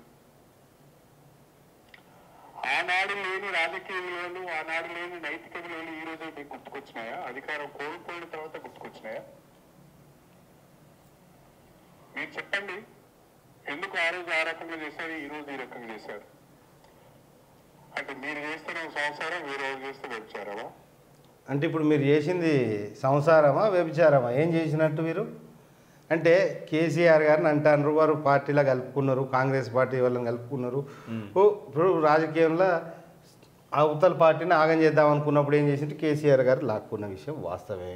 బీఆర్ఎస్ పార్టీ దానికి ఒక క్లారిటీ ఇచ్చింది. వాళ్ళు చెప్పే విధం వాళ్ళు చెప్పిన మనం అట్లా చెప్పలేము అనుకోండి. కానీ ఆ డూడు బస్సు వల్ల కొందరు చెప్తారు మా పార్టీ మొత్తాన్ని తీసుకున్నది ఇట్లా. ఎవరు చేసినా తప్పేనండి, వారు చేసినా. కానీ వాళ్ళందరూ వేరు. ఇప్పుడు పోయిన 8 మంది 9 మంది పార్టీ మారింది, వాళ్ళందరి మీద ఏం లేదండి. పోతారు కామన్ అని అనుకుంటుంది బీఆర్ఎస్ పార్టీ. కానీ మీరు చేసిన కథ ఏంటంటే, నేను ఉత్తమ్ పురుష్ని, నేను నీతివంతుని, నిజాయితీవంతుని, వాల్యూసు, మోరల్స్, ఎథిక్స్ అని మాట్లాడే ఒక పెద్ద మనిషి మన పార్టీ ఫండ్ కూడా పెట్టుకొని చేర్చుకొని ఇవన్నీ చేసిన మనిషి కదా. మరి మీరు ఎదుటోళ్ళు తప్పు చేస్తాను కానీ మీరు చేయొచ్చా? ఇది పద్ధత? సరే, ఎదుటోళ్ళు ఎదవే అనుకుందాం, మీరు ఎదవా చెప్పండి, నాకు గది కావాలి. మీరు మంచోళ్ళు కదా, మీరు ఉత్తములు కదా, మీరు క్రమశిక్షణ గలవాళ్ళు కదా, మీరు ఎక్కడ అమ్ముడు పోని వాళ్ళు, ఈ పార్టీ ఫిరాయింపులు కూడా మీకు నచ్చవు కదా. ఇలాంటిది మీరెందుకు ఇట్లా చేసిండ్రు? నమ్మించి వంచి గొంతు కోసుడు. వాళ్ళంటే పోయినరండి, మిగతా 8 మంది పోయినరు, 9 మంది పోయినరు, వాళ్ళ మీద బాధ లేదు. కానీ ఎవడైతే నమ్మించి గొంతు కోస్తాడో చూసినరా, వారి మీద ఉంటుంది అసలు బాధ. అర్థమైందా? ఎవడైనా అధికారంలో ఉంటే అధికారంలోకి జంపు చేసే వాళ్ళు అవకాశవాదులు చాలామంది ఉంటారు. కానీ మీరు అవకాశవాదంతో పాటు నమ్మించి గొంతు కోసుకొని పోయారు. తెలంగాణ ఆగం చేసినంత మీరే కదా. సరే, ఏది ఏమైనా మీరు సుప్రీంకోర్టుకు వెళ్ళారు. సుప్రీంకోర్టు నుంచి ఒక తీర్పు వచ్చింది. ఆ స్పీకర్ గారిని 3 మాసాల లోపల నిర్ణయం తీసుకోమని చెప్పారు. It's not direction. వారేమన్నారు? స్పీకర్ గారు 3 మాసాల లోపల ఈ పిటిషన్లను డిస్పోజ్ చేయాలి. ఈ ఇంగ్లీష్ అయితే నాకు అర్థమవుతలే. ఇట్స్ నాట్ ఏ డైరెక్షన్ అంట. నిర్ణయం తీసుకోమని చెప్పినాడు. నిర్ణయం తీసుకోమంటే తీసి పడేయమని చెప్పినా. మరి ఇంగ్లీష్ పదాలు బాగానే వాడుతున్నారు కానీ అది ఏందో అర్థమవుతలేదు నాకు. ఆ టైం లోపల తప్పకుండా నేను నా రిప్లై ఇస్తాను. కాకపోతే ఏంటంటే, మీరు అధికారంలో ఉన్నప్పుడు మీరు ఫిరాయింపులు ప్రోత్సహించినప్పుడు ఒక రకమైన ఏవని కాదండి. కడియం శ్రీహరి గారు, రాజయ్య గారు పార్టీ మారినప్పుడు రాజీనామా చేసినా లేదా? మీరు గన్ని మాటలు అంటాను రాజయ్య గారిని. ఇంకా రాజయ్య గారు ఉన్న ఇది కూడా ఉండదా మీకు? ఇంకా రాజయ్య గారు పార్టీ మారంగానే రాజీనామా చేసి మళ్ళీ బరిలోకి దిగి మళ్ళీ కొట్లాడి గెలిచిందండి. మీరు రాజయ్య గారిని 100 మాటలు అంటారు. మరి శుద్ధ పూసా గిద మీరు కేసీఆర్ గారు దానికి ఎందుకు పోల్చుకున్నాడు? పక్కన ఉన్న రాజయ్య గారితో పోల్చుకోక. ఈ వరంగల్ గడ్డ మీద ఇట్లాంటి వ్యక్తులు ఎవరైనా ఉన్నారంటే కలంకం అవుతుంది, చరిత్రహీనమవుతుంది. వరంగల్ గడ్డ మీద ఇట్లాంటి వ్యక్తులు ఎవరు లేరు. ఎవరైనా పార్టీలు జంప్ చేసినా కూడా చాలా అని చెప్పి రాజీనామా చేసిన వాళ్ళు ఉన్నారు. ఆఖరికి రాజయ్య గారు కూడా రాజీనామా చేసిర్రు. మీరు రాజయ్య గారితో పోల్చుకోండి చాలు. ఇంకేదో పెద్ద పెద్ద మాటలు చెప్పి ఏదో కేసీఆర్ గారు, మీరు ఇంకోసారి కేసీఆర్ గారు జోలికి వస్తే మేము చేయాల్సిన రియాక్షన్ మాది ఉంటుంది. మీరు కేసీఆర్ గారి దాకా రాకండి, అయిపోయింది. మీరు కేసీఆర్ గారితో ఈ లెవెల్లో మాట్లాడే వ్యక్తులు కాదు, ఆ స్థానం లేదు. ఎందుకంటే వారు తెలంగాణ కోసం ఉద్యమించి పార్టీ పెట్టి ఈ మీరు మంచోని షెడ్డోని మూర్ఖులను అందరినీ పార్టీలో కలుపుకొని ఏదో చేసిండ్రు, ఎవరినో కౌగిలించుకున్నారు, పురుగునే కౌగిలించుకుంటా అన్నారు. అట్లాంటి దాంట్లో మీలాంటి వాళ్ళు అట్లాంటి వాళ్ళు ఇట్లాంటి వాళ్ళు అందరు కలిసిపోయారు. కలిసి ఆయన సాధించాల్సిన లక్ష్యం తెలంగాణ ఆయన సాధించారు. అదే ఆయనకు అంతిమం. కాబట్టి అంత అట్లాంటి టాల్ క్యారెక్టర్ ఉన్న శిఖరాన్ని, అది ఎవరెస్ట్ శిఖరం, క్యారెక్టర్ అని నేను అంటలేను, అది ఎవరెస్ట్ శిఖరం. దాన్ని ఢీ కొట్టాలి, వారిని మాట్లాడాలి. మాకు బాధ ఏం లేదండి, మేము కూడా కాంగ్రెస్ పార్టీ నుంచి వచ్చినాం. మేము కాంగ్రెస్ పార్టీని ఒక మాట అనాలంటే 100 సార్లు ఆలోచిస్తాం. అస్సలే మనసు ధరించరు, ఎందుకంటే తల్లిపాలు తాగి తల్లి గుద్దినంత పని అవుతుంది. ఇవాళ మీరు ఎట్లా మాట్లాడుతున్నారండి? ఆ పార్టీలో ఎమ్మెల్సీగా బాధ్యత అనుభవించారు, 2 సార్లు ఎమ్మెల్సీగా తీసుకున్నారు, ఒకసారి ఎంపీ అయినరు, ఒకసారి ఎమ్మెల్యే అయినరు, డిప్యూటీ సీఎం అయినరు, మీ బిడ్డకు మళ్ళీ టికెట్ తెప్పించుకున్నారు. గిన్ని తెప్పించుకొని మీరు చెయ్యని పదవి లేదు, ఇంత కథ లేదు, మీరు ఆ పార్టీని విమర్శించుడు ఎంత పని? సరే, ఇంతకుముందు పోయిన 8 మంది 9 మందిని మేము వదిలేస్తున్నాం, చోడ్దియా అధికారంలో ఎవరు ఉంటే వాళ్ళ దిక్కు పోతారు అనుకున్నాం. కానీ మిమ్మల్ని ఎందుకు వదులుతలేదు తెలుసా? మీరు బీఆర్ఎస్ పార్టీని విమర్శిస్తారా? బీఆర్ఎస్ పార్టీని, ఆ పార్టీలో ఎంత అనుభవించాలో అంత అనుభవించి బీఆర్ఎస్ పార్టీని విమర్శించడం అంటే అది ఎంత సిగ్గుచేటు పనండి. అది అందుకని మీరు మీద మిగతా వాళ్ళందరూ మూసుకొని కూర్చున్నారు కదా, మరి మీరెందుకు రెచ్చిపోతారు? అంటే ఇక్కడ కూడా రెచ్చిపోతే, ఇక్కడ కూడా డైలాగ్ చెప్తే, ఇక్కడ కూడా మంత్రి పదవి ఇస్తారు, ఇక్కడ కూడా ఇంకేదో ఇస్తారు కావచ్చు. బాబు, అది కాంగ్రెస్ పార్టీ, మీకు ఇచ్చేది ఉంటే మీలాంటి వాళ్ళకి చాలా మందికి ఇవ్వాలి. మాట్లాడుతున్నారు. పార్టీ విధానాలు ఎప్పటికొక రకంగా ఉండాలి, ఉంటే మంచి అనేది. పార్టీ విధానాలు ఎప్పటికొకటేలాగా ఉండాలంట. ఒక విధానాలు ఉండాలంటే మీరు ఎట్లుంటాయండి? మీలా నిన్న ఒక మాట మాట్లాడతారు, ఇవాళ ఒక మాట మాట్లాడతారు, రేపు ఒక మాట మాట్లాడతారు, ఎల్లుండి ఇంకో మాట మాట్లాడతారు. ఎట్లుంటాయి విధానాలు? స్పీకర్ గారి నిర్ణయానికి కట్టుబడి నా భవిష్యత్ ప్రణాళిక ఉంటుంది. మొత్తానికైతే ఇక్కడ సంతోషమైన వార్త ఏంటంటే,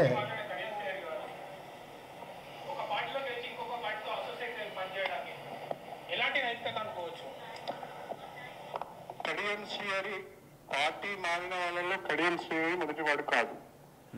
అంటే ఇక్కడ పార్టీ మారినా ఒప్పుకుంటాడు. పార్టీ మారిన వాళ్ళలో మొదటి వారు కాదు, ఆఖరి వారు కాదండి. అంటే పార్టీ మారినా ఒప్పుకుంటారు. మళ్ళీ ఏ పార్టీలో ఉండాలో ఆ పార్టీలోనే ఉన్నా. ఇది మీరు ఏ పార్టీ అంటే అది స్పీకర్ నిర్ణయిస్తారు అంటారు. ప్రజాస్వామ్యంలో మీరు ఒక నైతిక విలువలకు గౌరవించే వ్యక్తి అయితే ఇంతమంది ఘోషిస్తున్నారు కదా, మీరు రాజీనామా చేయమని. రాజీనామా చేయొచ్చు కదా. దేశవ్యాప్తంగా ఈ ప్రక్రియ సాగుతున్నది. నా మట్టుకు నేను నా నియోజకవర్గం ఆగం కావద్దు, నేను ఎన్నుకున్న ప్రజలు ఆగం కావద్దు, మరి ఇంకొక అంటే నేను ఎన్నుకున్న ప్రజల ఆగం కావద్దు, నా నియోజకవర్గం ఆగం కావద్దని పార్టీ మారిందంట. ఇది ఎక్కడ లెక్క అండి? అంటే మీరు అర్థం చేసుకోండి, ఇక కాంగ్రెస్ ప్రభుత్వం ఓన్లీ రూలింగ్లు ఉన్న వాళ్ళకే పనిచేస్తుంది అన్నట్టు, రూలింగ్ ఎమ్మెల్యేలు ఉన్న దగ్గరనే పనిచేస్తుందని చెప్పకనే కడియం శ్రీహరి గారు చెప్పారు అన్నట్టు. అంటే ఇంత ఘోరం ఉంటుందా అండి? గవర్నమెంట్ అంటే ఇట్లుంటుందా? You have to serve equally to dear and dear not. ఇప్పుడు అందరూ ప్రజలే. నీ కాంగ్రెస్ పార్టీ ఎమ్మెల్యే గెలిచిన దగ్గరనే ఎమ్మెల్యే కాదు. ఏం మాట్లాడుతున్నారండి ఇంత రాజకీయ అనుభవం పెట్టుకొని? ఈ ప్రజలకిచ్చిన మాటను నిలబెట్టుకోవాలి, ప్రజలకిచ్చిన అభివృద్ధిని చేసి చూపించాలి అనే. ఒకసారి పెట్టండి, ఒకసారి దీక్షది పెట్టే ఒకసారి ఫోటో. అభివృద్ధిని ప్రధాన అంశంగా తీసుకొని కాంగ్రెస్ ప్రభుత్వంతో కలిసి పనిచేయడం జరుగుతుంది. కొద్ది కాలం మినాయిస్తే 94 నుంచి మీరు రాజకీయాల్లో దాదాపుగా అధికార పార్టీతోనే ఉన్నారు. అంటే అప్పుడు ఎందుకు అభివృద్ధి చేయలేకపోయారు? నేను చేసిన అభివృద్ధి ఉంది గన్పూర్లో. నేను చేసిన అభివృద్ధి ఉంది. ఏ గ్రామానికి వెళ్ళినా, మీరు ఏ గ్రామానికి వెళ్ళినా ఇప్పటికీ వెళ్ళండి, ఏ గ్రామానికి వెళ్ళినా కొంచెం రాజకీయాన్ని పక్కన ఇగో ఇదే అండి, ఇదే ఈయనతోటి వచ్చిన ఛార్జ్. ఎక్కడనో 15-20 సంవత్సరాలు స్టేషన్ గన్పూర్లో అడుగు పెట్టలేదంట. డిప్యూటీ సీఎం ఉన్నప్పుడు కూడా అడుగు పెట్టినేయలేదు నన్ను అంటాడు. మరి ఈ మనోజ్ రెడ్డి అనేటోడు చిన్న లీడర్ సాగునీరు కోసం బీఆర్ఎస్ పార్టీలో ఉండి బీఆర్ఎస్ పార్టీ మీద దీక్ష చేసి, ఇక్కడ కూర్చున్న సర్పంచ్లను కూర్చోబెట్టుకొని దీక్ష చేసి నీళ్లు పైప్ లైన్ సాధించడానికి. అంటే నాకు లేని భయం నీకెందుకయ్యా భయం? నాకు లేని భయం మీకెందుకు భయం? డిప్యూటీ సీఎం ఉన్నారు కదా, స్టేషన్ గన్పూర్ని అభివృద్ధి చేయడానికి ఎందుకయ్యా భయం? మరి మేము కూడా బీఆర్ఎస్ పార్టీ నుండి మా ప్రాంతానికి నీళ్లు రావలేదన్నప్పుడు మొత్తుకొని ఆఖరికి దీక్షకు కూర్చున్నాం. మరి మీకెందుకు లేదు, మీకెందుకండి భయం? ఇక్కడ అర్థమైపోయిందండి ఎవరు లీడరు, ఎవరు దాన్ని ఏమంటారు, ఎవరు మగవాళ్ళు ఏందో అంటారు కదా, ఎవరు ఈడ ఇది గిట్లుండాలి ధైర్యం అంటే, గిట్లుండాలి తెగింపు అంటే, గిట్లుండాలి ప్రజల కోసం కొట్లాడే నాయకుడు అంటే. ఒరి అవ్వ డిప్యూటీ సీఎం ఇస్తే కూసుకొని ఇక స్టేషన్ కనుపూర్ ప్రజలు అప్పటికే 2 సార్లు గెలిపించో 3 సార్లు గెలిపించుంటే నేను అటు పోవద్దన్నారు, నేను అటు పోను, నాకు ఆ డెవలప్మెంట్ గురించి అవసరం లేదు. ఇదా డిప్యూటీ సీఎం అంటే రాష్ట్రానికి ఉప ముఖ్యమంత్రి, నువ్వు పోనవసరం లేదు కావచ్చు కాన్స్టిట్యున్సీకి, నిధులు ఇవ్వడానికి నొప్పేంటి? నేను నా ఊరికి పోకుండా నా మీద కేసులు పెడతీవి, నా ఊరికి రాకుండా నా మీద ఆంక్షలు పెడతీవి, నా ఊరికి పోదామంటే మళ్ళీ ఇంకో కేసు నూకుదామన్నంత ఆలోచనలు చేస్తా అంటివి. క్రిమినల్ థాట్స్ అన్నీ మీరు చేస్తుండ్రి. సరైతే నీ అమ్మ నీతో నాకెందుకు, నా ఊరిని ఒళ్ళకాడి చేసుకునేందుకు? నేను నా ఊరికి పోతే నువ్వు కిచ్కిండా కాండా తిరిగి పొరగాళ్ళతోటి వాళ్ళతోటి వీళ్ళతోటి ఏదేదో మాట్లాడిస్తా అంటివి. అరే బై బర్త్ ఏంటిది, బై బర్త్ ప్రోటోకాల్ ఉన్ననిరా. నేను చాలామంది జనానికి చెప్తాను, చాలామంది చిల్లర చేసే జనానికి కొందరు ఉంటారు కదా, వాళ్ళందరికీ చెప్తాను ఏంటంటే ప్రోటోకాల్ కోసం ఆశపడే వ్యక్తులం కాదు, బై బర్త్ ప్రోటోకాల్ తోటి వచ్చినాను నా గ్రామంకి. అర్థమైందా? నా గ్రామంలో నా పుట్టుకే ప్రోటోకాల్తో పుట్టిన అంటే దాని అర్థం ఏందో తెలుసు కదండి. టైటిల్ నాకు ఎమ్మెల్యే పదవి ఇంకోటి ఇస్తేనే నాకు గౌరవం వస్తుంది, అది వస్తుంది, ఇది వస్తుంది అనే ఆశలు లేవు. నిజాయితీగా నిబద్ధతగా పనిచేయాలంతే. ఇవాళ నేను నా ఊరికి పోకున్నా ఊర్లో ఏదైనా సమస్య ఉందన్నా, ఊరికి ఏదైనా ఆపద ఉన్నదన్నా మొదలుగా మనోజ్ రెడ్డి పేరు వస్తుంది. అట్లా కడియం శ్రీహరి గారి పేరు ఎందుకు స్టేషన్ కానీ పురుగు లేదు? ఎందుకు లేదండి? ఎమ్మెల్యేని చేసారు కదా మిమ్మల్ని, భుజాల మీద మోసారు కదా మిమ్మల్ని. మీ నియోజకవర్గం అది కాదు, మీది ఎక్కడో పర్వతగిరి నుంచి వచ్చినా కూడా ప్రజలు మిమ్మల్ని బ్రహ్మరథం పెట్టి గెలిపించారు కదా. సొంత కన్నబిడ్డకున్న ప్రేమ ఎక్కడ పోతుందండి? ఎవడైనా సొంతోడే, కన్నబిడ్డే మీకు ఉండదు. డిప్యూటీ సీఎంగా మొత్తం కుయ్యి అని తిరుగుతారు కార్ అంతా. అదే రోడ్డు మీద పోతా అంటారు స్టేషన్ కనుపుర. అయ్యా ఇట్లా తొంగి చూసి నా స్టేషన్ కనుపురని డెవలప్ చేసుకుందామని ఆశ ఉండొద్దా? ప్లస్ ఇది కాకుండా ఇంకా దారుణాలు ఏందో తెలుసా? మన కేసీఆర్ గారు ఇప్పుడు 100 బెడ్డెడ్ హాస్పిటల్ శాంక్షన్ చేసిండ్రు. డాక్టర్ రాజే గారు అడిగితే 100 బెడ్, దాన్ని ఆపిచ్చిన గనుడండి కడియం శ్రీహరి గారు. స్వయాన మేము బీఆర్ఎస్ పార్టీలు ఉన్నాం కదా, వారితోటి ఉన్నాం వీరితోటి ఉన్నాం, చూసినాం కదా అక్కడ. అబ్బా వారికి పేరు వస్తుందేమో అన్న, ఎవరికి పేరు వస్తే ఏంది ఇక్కడ? అభివృద్ధి జరుగుతుందా లేదా? అభివృద్ధి ప్రదాత అని చెప్పుకోవడానికి మీకు ఎట్లా నోరు వస్తుందండి? మీ కార్యకర్తలు మిమ్మల్ని మోస్తా అంటే ఎంత దారుణం అండి అది. ఎప్పుడు చేసినా అభివృద్ధి. ఇప్పుడు నా ఊర్లో ఎవడో గొట్టంగాడో వాడో వీడో నన్ను ఇష్టం ఉన్నట్టు విమర్శించి నీ దగ్గర మెప్పు పొందడానికి నన్ను 4 మాట్లాడినా లైట్ అని తీసుకుంటా. ఎందుకో తెలుసా? నా పేరుతోటన్నా వానికి నేను నిధులు ఇస్తావు, నా గ్రామం అభివృద్ధి చెందుతుందని సప్పుడే కూకుంటా. మసి చేయగలుగుతాం. అరే మీతోటే కొట్లాడుతున్నామండి. కడియం శ్రీహరి అనే టాల్ లీడర్ తోటే కొట్లాడేటోళ్ళమండి. మిగతా వాడు ఎంత అండి? బచ్చాగల్ల నా మీద కుసగొలిపి ఏదో రెచ్చగొడతాను. ఏమవుతుందండి? నశాలానికి ఎక్కిస్తాం ఎలక్షన్ వచ్చినప్పుడు. చూద్దురు, wait and see our game యార్, వెయిట్ అండ్ సీ. తొందర పడకండి. కానీ నేను ఎట్లా ఆశపడతా అంటే ఎవడు చేస్తే ఏంది, అభివృద్ధి నా గ్రామానికి అవుతుంది కదా. నేను ప్రతిపక్షంలో ఉన్నా కూడా నా పోట్లాడే తత్వాన్ని బట్టి ఈ నా గ్రామానికి ఏమైనా నిధులు వస్తాయో రాని, అభివృద్ధి కానీ నా గ్రామం ఏమైనా బాగుపడుతుంది కదా, నా గ్రామానికి మంచి జరుగుతుంది కదా అని మేము అనుకుంటాం, నా మండలానికి మంచి జరుగుతుంది కదా అని అనుకుంటాం. అంతేగాని గింత ఆలోచన, గింత కుళ్ళు బుద్ధి ఎక్కడదండి? ఎవరు తెస్తే రాజయ్యకు పేరు వస్తుంది, 100 బెడ్డెడ్ హాస్పిటల్ ఆపు, హరీష్ ఆపండి, కేటీఆర్ గారు ఆపండి అని అనుడు ఎక్కడదండి? మున్సిపాలిటీ వస్తే కేటీఆర్ గారితో ఆపిస్తూ, 100 బెడ్డెడ్ హాస్పిటల్ జీవో తీసుకొస్తే పోయి హరీష్ రావు గారితో ఆపిస్తూ, ఏందండి ఇది? ప్లస్ మేము ఎన్నో డెవలప్మెంట్ వర్క్స్ చేస్తే ఈయన శిలాపలకాలు వేయొద్దన్నాడండి, డాక్టర్ రాజయ్య గారి పేరు వస్తుందని. నేను కూడా అట్లనే ఉండి నా ఊర్లో ఒక్క శిలాపలకం వేయలే. డాక్టర్ రాజయ్య పేరు, ఇప్పుడు నా పేరు కూడా వస్తుంది కదా దాంట్లో, మా పేరు కూడా వస్తుంది. అయినా కూడా శిలాపలకాలు వద్దు కావచ్చు, సార్ గొప్పవాడు కావచ్చు అనుకున్నా. మాకేం తెలుసు దీని వెనక ఇంత కుట్ర ఉంటుందని. నేను శిలాపలకాలకు డబ్బులు దండగా ఎందుకు అని చెప్పి ఇవాళ ఈ కాంగ్రెస్ ప్రభుత్వంలో చిన్న కొబ్బరికాయ కొట్టినా శిలాపలకాలు వేసుకుంటారు. ఏంది ఇది? అంటే పేరు కావాలి వీరికి, పేరు. 3 రంగుల జెండా బట్టి 3 రంగుల జెండా బట్టి ఎంత పని అయిపోయా. అప్పుడు పచ్చ జెండా పట్టుకొని, ఏది పసుపు జెండా, తర్వాత గులాబీ జెండా, ఇప్పుడు 3 రంగుల జెండా, రేపు పోతే కాషాయం జెండా పట్టుకోండి. మీరు పట్టుకుంటేనే కావాలని అత్తాసా. ఎందుకో తెలుసా, కాంగ్రెస్ పార్టీ నుంచి వచ్చినాం కాబట్టి కాంగ్రెస్ పార్టీని విమర్శించినప్పుడు మళ్ళీ తిరిగి కాంగ్రెస్ పార్టీలో కలిస్తే ఆ మజా కిక్కు వేరుంటుంది. అబ్బా ఎంత సంతోషం అవుతుంది అంటే లోపల అందుకు బాధ అవుతుంది. కాకపోతే ఈయన గురించి ఎలక్షన్స్ ముందే, ఎందుకంటే అకల్ మన్కో ఇషారా కాఫీయే ముందే చెప్తాం, ఇవన్నీ ముందే చెప్తాం. ఎందుకంటే తెలివి కళ్ళలో ముందే అర్థమవుతుంది, కొంచెం తెలివి తక్కువలకు వీళ్ళకు లేట్గా అర్థమవుతుంది. ఎందుకంటే మీరు నటిస్తుంటే నమ్ముతారు కదా జనాలు, కొందరికి ఫాస్ట్గా అర్థమవుతుంది. ఫాస్ట్గా అర్థమే ఎలక్షన్స్ ముందే అన్నీ చెప్పిన టికెట్ పోతుంది, టికెట్ లాక్కుంటారు, ఇట్లా చేస్తాడు అట్లా చేస్తారు, ఇది అది ఎవ్వరూ నమ్మలేదని కాదు, నమ్మిన వాళ్ళు నమ్మిర్రు. కానీ నెరి అట్లా ఉంటుందా సార్ ఇట్లా కదా అనుకున్నారు. సార్ సున్నం పెట్టి స్టేషన్ కనుపూరుకు సున్నం రాసిపోయేదాకా ఇప్పుడు మనోజ్ రెడ్డి చెప్పింది కరెక్ట్, మనోజ్ రెడ్డి చెప్పింది నిజం.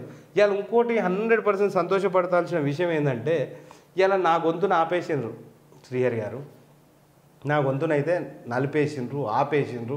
నన్ను ఎంత ఇబ్బంది పెట్టాలనో. చిన్న పిల్లలండి, నాకు 16 రోజులు నన్ను జైల్లో పెట్టేసి నా పిల్లల్ని చూసుకోకుండా చేసిండ్రు. ఆ పాపం ఊరికే పోతుందా? సరే అట్లా చేసినప్పటికీ కూడా ఇవాళ ప్రతి ఒక్క గొంతు, ప్రతి ఒక్క నాయకుడు మీ మీద స్పందిస్తున్నాడు, ప్రతి ఒక్క కార్యకర్త మిమ్మల్ని ఎదిరిస్తున్నారు, ప్రతి ఒక్క పౌరుడు మీతో పోరాడుతున్నాడు. ఇక ఇంతకంటే నాకు కావాల్సిందేంది? ఇక నాకు కొట్లాట ఉంటేంది లేదు.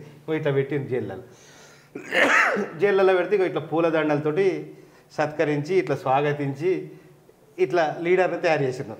థ్యాంక్ యూ కడియం శ్రీహరి గారు. ప్రేక్షకుల ముఖంగా ఒక గొప్ప, ఎక్కడో మారుమూర గ్రామంలో ఉండాల్సిన మనోజ్ రెడ్డిని తీసుకొచ్చి ఒక గొప్ప నేతగా తీర్చిదిద్దిన కడియం శ్రీహరి గారికి నా ధన్యవాదాలు. ఎప్పటికీ మీకు రుణపడి ఉంటాం. వీలైతే మీకు బట్టలు పెట్టి మీకు పెట్టాలని నాకు ఉన్నది ఆకాంక్ష. ఎందుకంటే మీరు మేలే చేసిండ్రు అయ్యా. ఎందుకంటే రాయిని కొడితేనే అది శిల్పం అవుతుంది, బంగారాన్ని కరిగిస్తే ఇట్లా దాన్ని ఏమంటారు, ఎంతో కొడితేనే బంగారాన్ని కావాలంటే చాలా కష్టం చేయాలంటారుగా. అట్లా నన్ను కష్టపెట్టినందుకు దిస్ ఈజ్ ద రిజల్ట్. ఇంతకుముందు దీక్షలు చేసినాం, చూసినారు కదా, సొంత పార్టీ మీద దీక్షలు చేసినాం. ఎందుకంటే అప్పుడు మనం షేర్ గబ్బర్ సింగ్ దేని గురించి ఆశపడదు కదా, పదవులు కావాలనుకున్నాడు బానిస తిరగ పనిచేయాలి. డిప్యూటీ సీఎం ఇస్తేంది, ఎమ్మెల్యే ఇస్తేంది, ఏది ఇస్తేందండి, అంతే కదా. మగాడు ఎక్కడైనా మగాడే, మొనగాడు ఎక్కడైనా మొనగాడే, వీరుడు ఎక్కడైనా వీరుడే, అంతే. అది చిన్న పదవా పెద్ద పదవా ఏ పదవా, ఇక ఎక్కడ ఏ పదవిలో కూర్చోబెట్టినా మనకు ఏం చెప్పాలి ఇక వాళ్ళ గురించి. ఎంత పెద్ద పదవిలో కూర్చోబెడితే మూసుకొని ఉండేటోడు నాయకుడు అవుతాడా? నువ్వు బీఆర్ఎస్ పార్టీని ఇంత విమర్శిస్తాను, మరి బీఆర్ఎస్ పార్టీలో ఉన్నప్పుడు ఎందుకండి కేసీఆర్ గారిని విమర్శించలేదు? అప్పుడు దమ్ము లేదా? అప్పుడు ధైర్యం లేదా? అప్పుడు తెగింపు లేదా? నాయకుడికి ఉండాల్సిన క్వాలిటీసే అవి కదా. ఇప్పుడు ధరణి మీద మా దగ్గర కొంచెం అవకతవకలు జరిగినట్టు అనిపించగానే ధరణి మీద కూడా పోరాడినాక ఇట్లనే నీళ్ళ కోసం పోరాడినాం. ధరణి మీద అవకతవకలు ఉంటే ఈ ప్రాబ్లమ్స్ ఉన్నాయి, దీన్ని రెక్టిఫై చేయండి అని పోరాడినాం. ఇది కదా నాయకత్వ లక్షణాలు, పుస్తకాలలో చదువుకున్న లక్షణాలు. బై బర్త్ రావాలంటే ఏదో పదవి కోసము, చిన్న పదవుల కోసము లుచ్చగా అన్నాం, పిచ్చగా అన్నాం, బానిసలం కావద్దయ్యా. తిప్పండి. ఇంకేమైనా మాట్లాడినరా? ఆల్మోస్ట్ అవే మాట్లాడు కంప్లీట్గా. ఇట్లా ప్రజల ప్రేమ ఆప్యాయతలు ఇట్లా వస్తాయి అన్నట్టు ఇట్లా చేసినప్పుడు.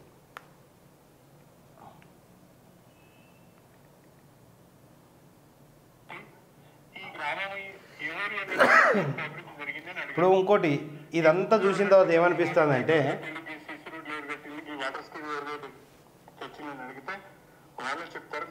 కడియం శ్రీహరి గారు, మీరు 30 సంవత్సరాల క్రితం సీసీ రోడ్లు వేసింది కావచ్చు. సీసీ రోడ్లు వేస్తే ఇప్పటి వరకు ఉంటాయండి సీసీ రోడ్లు?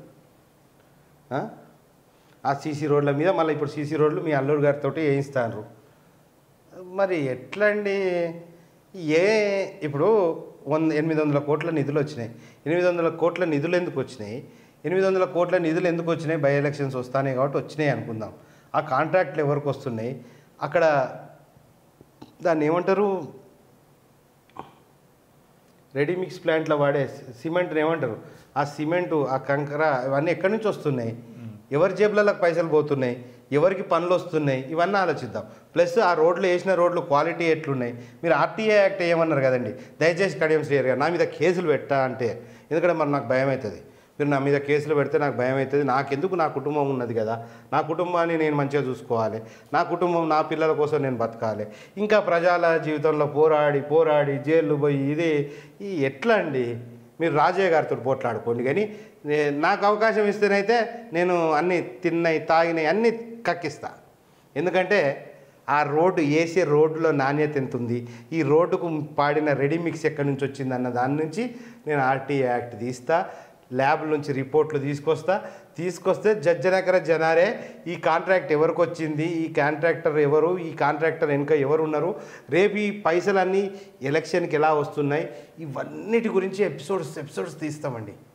అంతే కదా. ఇప్పుడు ఎందుకు ఇప్పుడు ఎలక్షన్కి మళ్ళీ డబ్బులు కావాలి, నిధులు ఇవ్వాలి, కమిషన్లు తీసుకోవాలి, లేకుంటే పనులు మనకు తెలిసిన వానికే పనులు ఇవ్వాలి, బామ్మాదికో అల్లునికో బినామీనికో ఎవరికో ఒకరికి. మొన్న రాజయ్య గారు చెప్పినట్టు నాకు తెలియదండి, రాజయ్య గారు చెప్పింది, అది ఎంత వాస్తవమా ఏందో తెలియదు.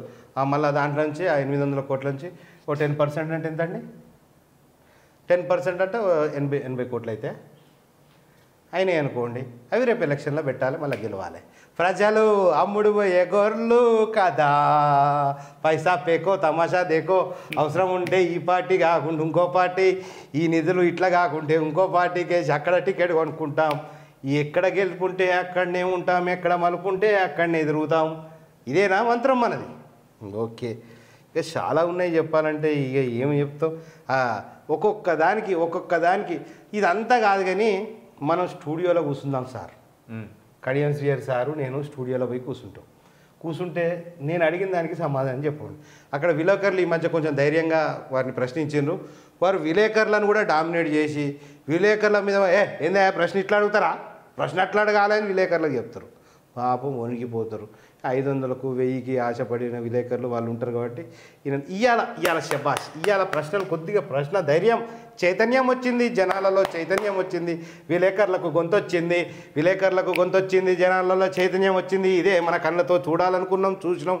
ప్రతి ఒక్క కార్యకర్తకు ధైర్యం వచ్చింది, ప్రతి ఒక్క నాయకుడు గొంతు విప్పుతున్నాడు, ప్రతి ఒక్క నాయకుడు ధైర్యంగా మాట్లాడుతున్నాడు. ఇంకా కూడా ధైర్యం ఉన్నది. ఇంకా ధైర్యం ఏంటంటే సంపూర్ణంగా రాలే, ఒక 50% అయితే వచ్చింది.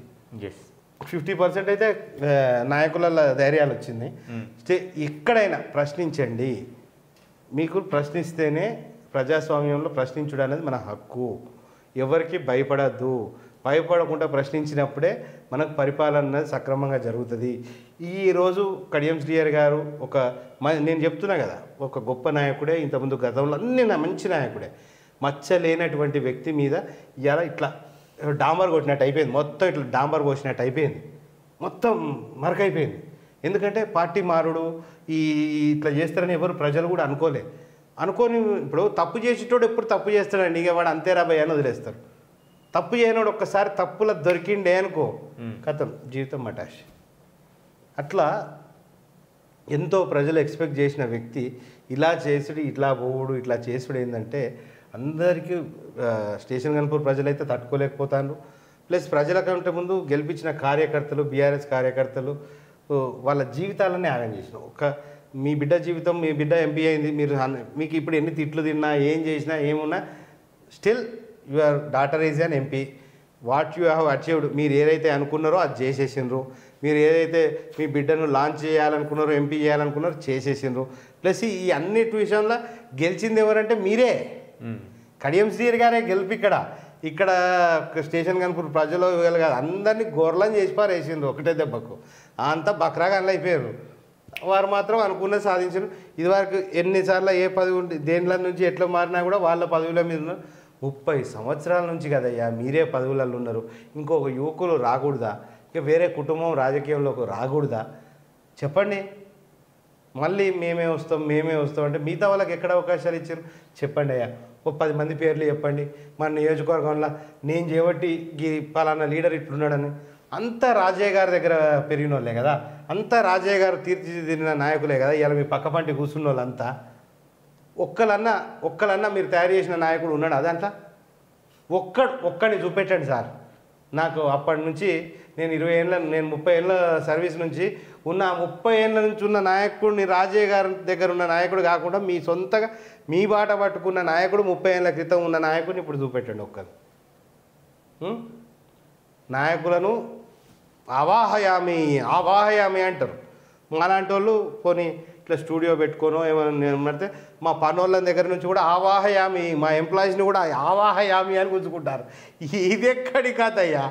సొంతగా నేర్పి, సొంతగా ట్రైనింగ్, సొంతగా నాయకులను చేయండి. టైం లేదా మీ దగ్గర? తెలివి లేవా? అంతేనా కదా? సొంతంగా ఒక నాయకుడిని తయారు చేయి, సొంతంగా పదవులు ఇచ్చి తయారు చేయండి నాయకులు తిరిగి. అంతేగాని మా దగ్గర ఉన్న వాళ్ళను, మా బీఆర్ఎస్ పార్టీలో ఉన్న వాళ్ళని పోతే కావచ్చు. నువ్వు మా బీఆర్ఎస్ పార్టీ వాళ్ళందరినీ గుంజుకపోవాలి నువ్వు కొంతమందిని. అంటే నీలాగా ఆశపడే వాళ్ళందరూ పోతా అంటారు. ఆఖరికి ఇంకా నువ్వు మా కొంపలలో వచ్చి కూడా మా పక్కన ఉన్న వాళ్ళని కూడా గుంజుకపోవాలని ఆశపడతా అంటే ఇక ఏం చేయాలి సారు? ఇక రేపు ఎలక్షన్స్ వస్తానే కదా, మా డాక్టర్ రాజన్న రిక్వెస్ట్ చేసి డాక్టర్ రాజన్న ఇంట్లో మొత్తం సీసీ కెమెరాలు ఫిట్ చేయించి మీకు కనెక్షన్ ఇచ్చి పెడతా. లైవ్ చూసుకోండి. ఏదైనా చూడాలనుకుంటే లైవ్ చూడండి, ఏం చేస్తారో చేసుకోండి. ఈసారి మాత్రం తగ్గేదేలే. రాజన్న చెప్పిండు అంటే లైవ్ అంటే ఇట్లాంటి పైచాచిక ఆనందాలు ఉన్నాయి కదా, ఈ వీడియోలు చూడాలి, ఆ వీడియోలు చూడాలి, ఇది వైరల్. అరే ఇంకొక విషయం అండి, ఏమన్నా కడియం శ్రీహరి గారిని ఇప్పుడు ఎవరైనా విమర్శిస్తే కడియం శ్రీహరి గారు మా మీద కేసులు పెడతారు. ఉత్తగా అన్నందుకే, ఇట్లా మాట్లాడినందుకే మా మీద కేసులు. మరి డాక్టర్ రాజయ్య గారిని మీ కార్యకర్తలు మొత్తం మొన్న శవయాత్ర చేసిండ్రు, ఈ యాత్ర చేసిండ్రు, ఎన్నో యాత్రలు చేసినండి, ఎన్నో చేసిండ్రండి రాజయ్య గారి మీద. వాళ్ళ మీద కేసులు పెట్టాలంటే ఎన్ని కేసులు కావాలి సార్ చెప్పండి? శవయాత్ర చేయొచ్చా? మనిషి బతుకుండగా శవయాత్ర చేయొచ్చా? పోనీ కొందరు రెడ్డోళ్ళు ఉన్నారనుకోండి, మీ శిరీష్ రెడ్డి లాంటి వాళ్ళు డాక్టర్ రాజయ్య గారికి ఏం చేస్తారు? పాడమోస్తారు. వాళ్ళని కూడా ఏం చేసిండ్రు? వాళ్ళని కూడా ఏమైనా డాక్టర్ రాజయ్య గారికి ఏమైనా పాడమోయడానికి పాలోళ్ళ వీళ్ళు ఏమైనా పాలోళ్ళ అండి పాడమోయడానికి?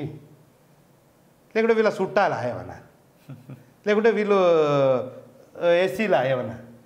చెప్పాలి కదా. అంటే మీరు అందరిని ఎట్లా చేస్తారంటే అందరి మీద కేసులు కావాలన్నది చేస్తారు. దురదృష్టవశాత్తు రాజయ్య గారి మనస్తత్వం ఏంటంటే కేసులు పెట్టే మనస్తత్వం కాదు, ఉత్తుతగా ఏహతి వాళ్ళు కూడా నా వాళ్ళే. ఇప్పుడు కడియం శ్రీహరి గారు ఏంది, ఎంతసేపు వాళ్ళు కొట్లాడుకుంటారు కదా. రాజయ్య గారు కానీ పొట్టు తిట్టిరు, పెట్టుకోండి రాజయ్య గారి మీద కేసు. పల్లరాజేశ్వర రెడ్డి గారు తిట్టిరు, రాజశేఖర రెడ్డి గారి మీద పెట్టుకోండి. మీ పార్టీలో ఉన్న సొంత పార్టీలో ఉన్న కొండమూర్లి గారు పొట్టు తిట్టిరు. నిన్ను తిట్టినా లేదా? అందరు చూసినా లేదా? అన్ని ఛానళ్ళలో టక వచ్చినాయా లేదా? వారి మీద కేసులు పెట్టుకొని పోయి అంతే తప్పించి మాలాంటి వాళ్ళ మీద ఎందుకయ్యా ఇంత కక్ష? మాలాంటి వాళ్ళ మీద, రైతుల మీద, ఒక రైతు తిట్టిండని రైతును కేసు అంటే రైతుతోట మీ సమబుద్ధులతో పెట్టుకునేది ఉంటే కేసులు. మాలాంటి నాయకుల మీద, లేకుంటే మన అక్కడక్కడ ఉన్న సోషల్ మీడియా ఎస్సీ పిల్లల మీద, గివిల మీద మీ ప్రతాపం తొడగొట్టేది. ఇదొక రాజకీయం, ఇదో బతుకు. ఇది రాజకీయంలో ఇట్లాంటివి కావు ఉండాల్సినవి. రాజకీయంలో ఇప్పుడు డాక్టర్ రాజయ్య పెట్టాడు. ఎందుకంటే నేను చెప్తున్నా కదా, రాజయ్య గారి మనస్తత్వం అట్లా ఉండదు. నేను అన్నా మీరు ఇన్ని కేసులు పెట్టవచ్చు కదా, సెక్షన్లు కూడా చెప్పానా? సెక్షన్లలో ఎన్ని కేసులు పెట్టచ్చు అంటే ఐపీసీ 499 మొన్న మీరు శవయాత్ర చేసినప్పుడు వారి మీద ఐపీసీ 499 and 500 డిఫర్మేషన్ కేసు పెట్టచ్చు. దాని తర్వాత IPC 504 intention of insult case పెట్టచ్చు. ఐపీసీ 506 ఈ క్రిమినల్ ఇంటెమిడేషన్ కేసు పెట్టచ్చు. IPC 153, 268 public nuisance and unlawful case పెట్టవచ్చు. అరే చూడండిరా ఎన్ని కేసులు పెట్టచ్చో, అయినా కూడా పెట్టట్లేదురా బాబు. మీరు నాయకులు చెప్పినట్టు మీరు పిచ్చి చేయకండి, పిచ్చి వేషాలు చేయొద్దు. మంచోడు డాక్టర్ రాజయ్య గారు కాబట్టి సరే, మన దగ్గర పెరిగిన పిల్లలే, ఆయన దగ్గర ఏమైనా కొత్తగా ఏమైనా ఉన్నారా? మా దగ్గర లీడర్ లైన్ వాళ్ళే ఆడిపోయారు కదా, వీళ్ళు మనోళ్ళే వాళ్ళు మనోళ్ళే. అసలు ఓటర్ మీద కేసు పెట్టుడేందండి? వాళ్ళందరూ మన ఓటర్లు కదా. రాజకీయంలోకి వచ్చినప్పుడు విమర్శలు అనేవి కామన్. వాటిని పడేటట్టు కూడా దమ్ము ఉండాలి, దానికి కూడా దమ్ము ఉండాలి. పడాలి, నాయకుడు అన్నాడు విమర్శలకు పడాలి, విమర్శలను తీసుకోవాలి. విమర్శిస్తేనే కేసు పెడతాం అంటే విమర్శిస్తే కేసు పెడతాను నీకు భయం పడుకుంటుంటే నువ్వు పెద్ద లీడర్ అవుతారా? కాదు కదా. తప్పు చేయనప్పుడు పెద్ద లీడర్ అవుతారు. నువ్వు భయపట్టించి పెద్ద లీడర్ అనిపించుకుంటే ఎట్లా? దిస్ ఈజ్ తప్పు. అంటే గిన్ని కేసులు పెట్టొచ్చు అని చెప్తున్నాం. మీరు దొంగ కేసులు పెట్టినా స్వాగతిస్తున్నాం, సంతోషిస్తున్నాం, ఆనందిస్తున్నాం. ఇక వాళ్ళేమో కేసులు పెడతారు. ఇక మీ అదృష్టం బాగుండేందంటే కొట్లాట విరమించిన, ఎందుకంటే చాలా వరకు నేను కొట్లాట విరమించి, ఎందుకంటే ఇలా కార్యకర్తలు, మా నాయకులు, ప్రజలు యూరియా కూడా అందియలేని స్థితిలో ఉన్నారు వీళ్ళు. కాబట్టి మళ్ళీ అక్కడ కూడా అబద్ధం. యూరియా నాకు ఎక్కడ కొట్లాటలైనట్టు వార్తలు వస్తలేవు అంటారు, ఎక్కడ ఇదైతలేదంటారు. యూరియా బ్యాగులు అక్కడ కొట్లాట అయితేనే ఉండే, లైన్లు కడితేనే ఉండే, ఇవన్నీ వార్తలు వస్తూనే ఉండే. అది కూడా అబద్ధమేనా? ప్రతి ఒక్కటి అబద్ధం అబద్ధం అబద్ధం అబద్ధం అబద్ధం. ఎందుకండి ఇన్ని అబద్ధాలు చెప్పాలి? రాజకీయాలు ఉండాలంటే అబద్ధాలు చెప్పడే ప్రథమావధా? నిజాయితీగా ఉండండి. సరే, ఇప్పుడు నేను ఒకటే స్ట్రేట్ అవే ఒక క్వశ్చన్ అడుగుతున్నా. గిన్ని మాట్లాడుతున్నారు, మా జీవితాలు ఆగం చేశారు మీ బిడ్డ కోసం, పక్కన పెట్టండి. ఇప్పుడు నేను ఒకటే క్వశ్చన్ అడుగుతున్నా. మీరు ఇప్పటికి కూడా ఏదైనా కావాలంటే నేను డాక్టర్ రాజయ్య గారిని తీసుకొని ఏబిఎన్ ఛానల్కి వద్దామా, టీవీ9కి వద్దామా, ఏ ఛానల్ కంటే ఆ ఛానల్కి వస్తా. సరే, మేము అక్కడ అడుగుతాం ప్రశ్నలు, మరి మీరా మేమా ఏందన్నది తెలుసుకుందాం. ఓకేనా? అంటే కడియం శ్రీహరి గారు మీరు ఏమన్నా పట్టుకొని వస్తారా, మీరు ఒక్కరే వస్తారా అంటే నేను కూడా ఒక్కరినే వచ్చినా అన్నా కూడా కూర్చుందాం, తప్పులేదు. రాజకీయాలలోకి ఉండి నేనైతే ఇక అందరు రెచ్చిపోకండ్రు, మరి మనోజ్ రెడ్డి మా సార్ ఇట్లా అంటాను అట్లా అంటాను, నేను జస్ట్ దీన్ని అనలైసిస్ చేసి చెప్పి ఏంది అనుకుంటాను, అంతేగాని మనోజ్ రెడ్డికి అనడానికి అర్హత ఉందా అంటే ఉంది. మనోజ్ రెడ్డి చదువుకున్నాడు, మీ సార్ మాట్లాడింది కదా, ఒక ఎంటెక్ బీటెక్ చదివి ఇంజనీరింగ్ చదివి, ఆ ఇంజనీర్ని నేనే కావచ్చు. ఓకేనా? ఇంజనీర్ని కాబట్టి ఇంకా పద్ధతిగా మాట్లాడుతున్నా. లేకుంటే నేను కూడా ఏదో ఎస్సీ క్యాస్ట్లోనే ఎక్కడన్నా పుట్టేంటేది ఉంటే ఆట తీయద్దు నువ్వు ఈ పాటికి. ఈ వేరే లెవెల్లో ఉండు అనుకో, ఆట వేరే లెవెల్ ఉండు, తట్టుకోలేకపోదురు. ఇంకొక విషయం చెప్పాలంటే ఏంటంటే,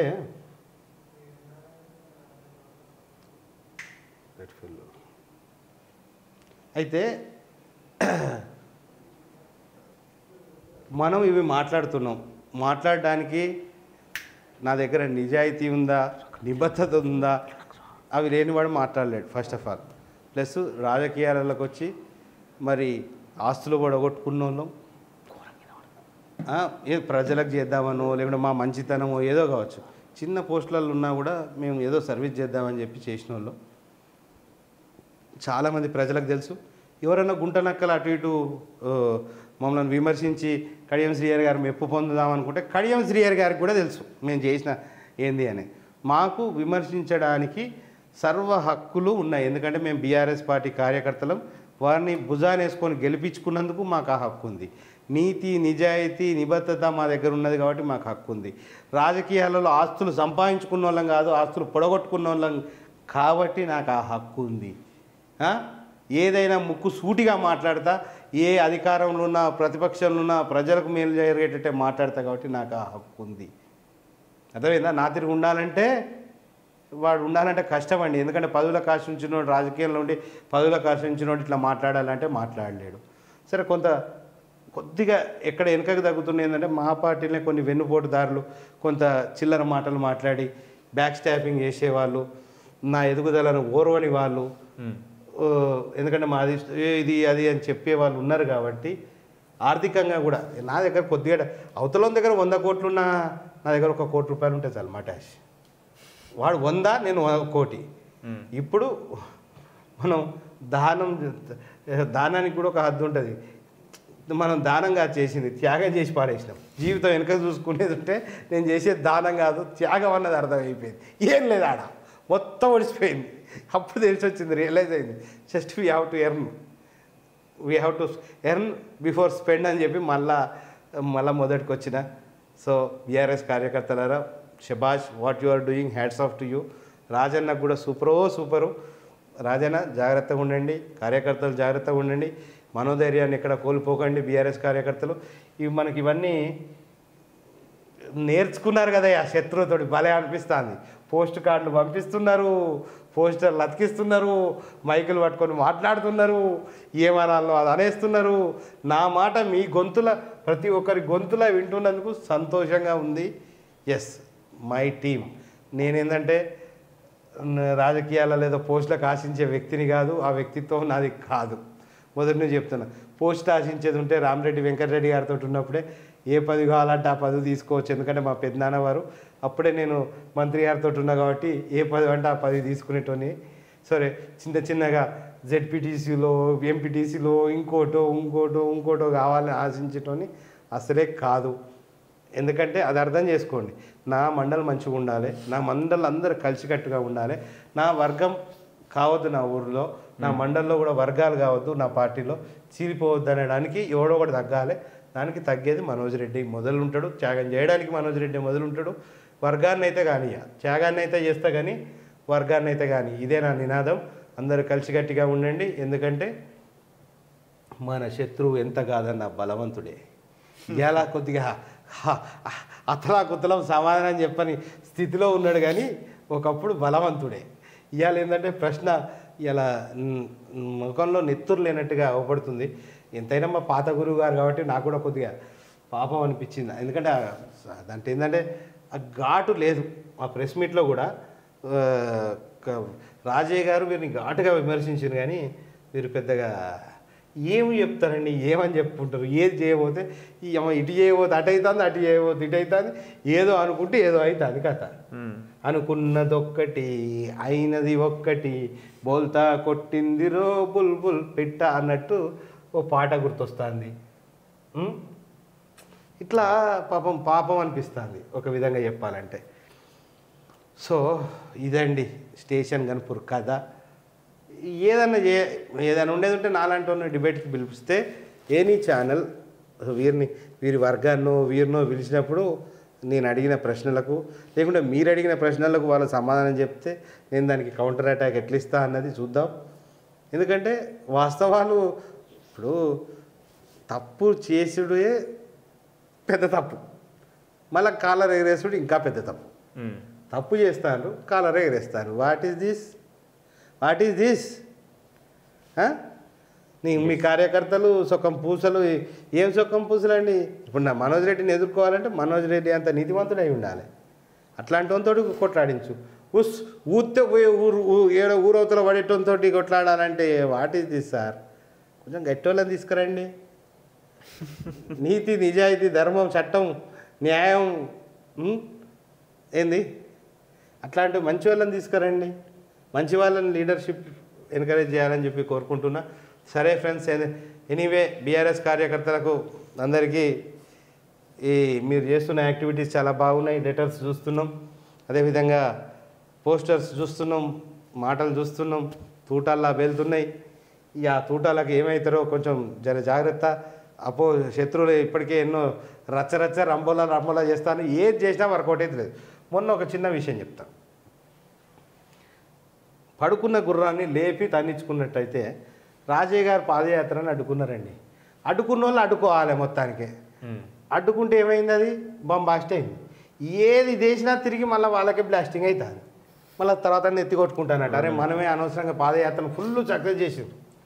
మొన్న 3వ విడత పాదయాత్ర అయినప్పుడు హౌస్ అరెస్ట్ చేసినా అది పెద్ద న్యూస్ అయింది. అక్కడికి ఏమైందా హుటాహుతిన వినయ్ భాస్కర్ గారు మొత్తం వారి జనాలను వేసుకొని వారి వరకు వచ్చింది. నన్నప్రేమ్ నరేంద్ర గారు అటు నుంచి వచ్చిండు, పల్ల రాజేశ్వర రెడ్డి గారు ఇటు నుంచి వచ్చిండు. మొత్తం అందరు వచ్చేసేసరికి అదొక పెద్ద సక్సెస్ఫుల్ ఈవెంట్ అయిపోయింది. రాజయ్య గారికి మంచి కలిసి వచ్చిన అంశంగా మారుతుంది. రాంగ్ బాల్ పడ్డప్పుడు రాజాని ఇట్లా 6 కొట్టాలి, కొట్టేసింది. రాంగ్ బాల్స్ పడుతున్నాయి. ఫాస్ట్ బాలర్ ఎక్కడ అప్పుడప్పుడు ఏంటంటే లూజ్ బాల్స్ కూడా ఇంత లూజ్ బాల్స్ పడితే ఎట్లా? మీ కార్యకర్త సరే రాజయ్య గారు ఏదో తిట్టిన వీరిని ఏదో అన్నారు, ఎవడో ఏదో నాలాంటి చిన్న ఛానల్లో పోటీ ఛానల్లో ఏదో ఏదో వేసింది అనుకోండి, దాన్ని లైట్ తీసుకుంటే అయిపోయేది ఉండే. వీళ్ళ కార్యకర్తలు ఉత్సాహంగా కాంగ్రెస్ కార్యకర్తలు అది ఇది అని పెద్ద ఇది చేసాం. అది చేసిన తర్వాత ఏమైంది? మళ్ళీ రాంగ్ బాల్ పడ్డది. అరే రాజయ్య ఏంది తిట్టిండ్రా కడియం శ్రీని అని అందరు జనాలు టీవీలలో సర్చులు కొట్టుడు, యూట్యూబ్లో సర్చులు కొట్టుడు. ఎత్తుకుడు మొదలుపెట్టారు. మళ్ళా రాజయ్య గారి ఖాతాలో మళ్ళీ పడ్డాయి వచ్చేసి. స్కోర్ వచ్చేసి. సో సరే, మీరు ప్రతిపక్షమైనా కూడా మీకు సలహాలు ఇస్తున్నా, ఇట్లాంటి రాంగ్ బాల్స్ వేసి అవతల వారికి 6 కొట్టే ఛాన్సులు ఇవ్వకండి కాంగ్రెస్ పార్టీ వాళ్ళు. రైట్ ఫ్రెండ్స్, నమస్తే, నేను మీ Manoj Reddy. Thank you thank you all.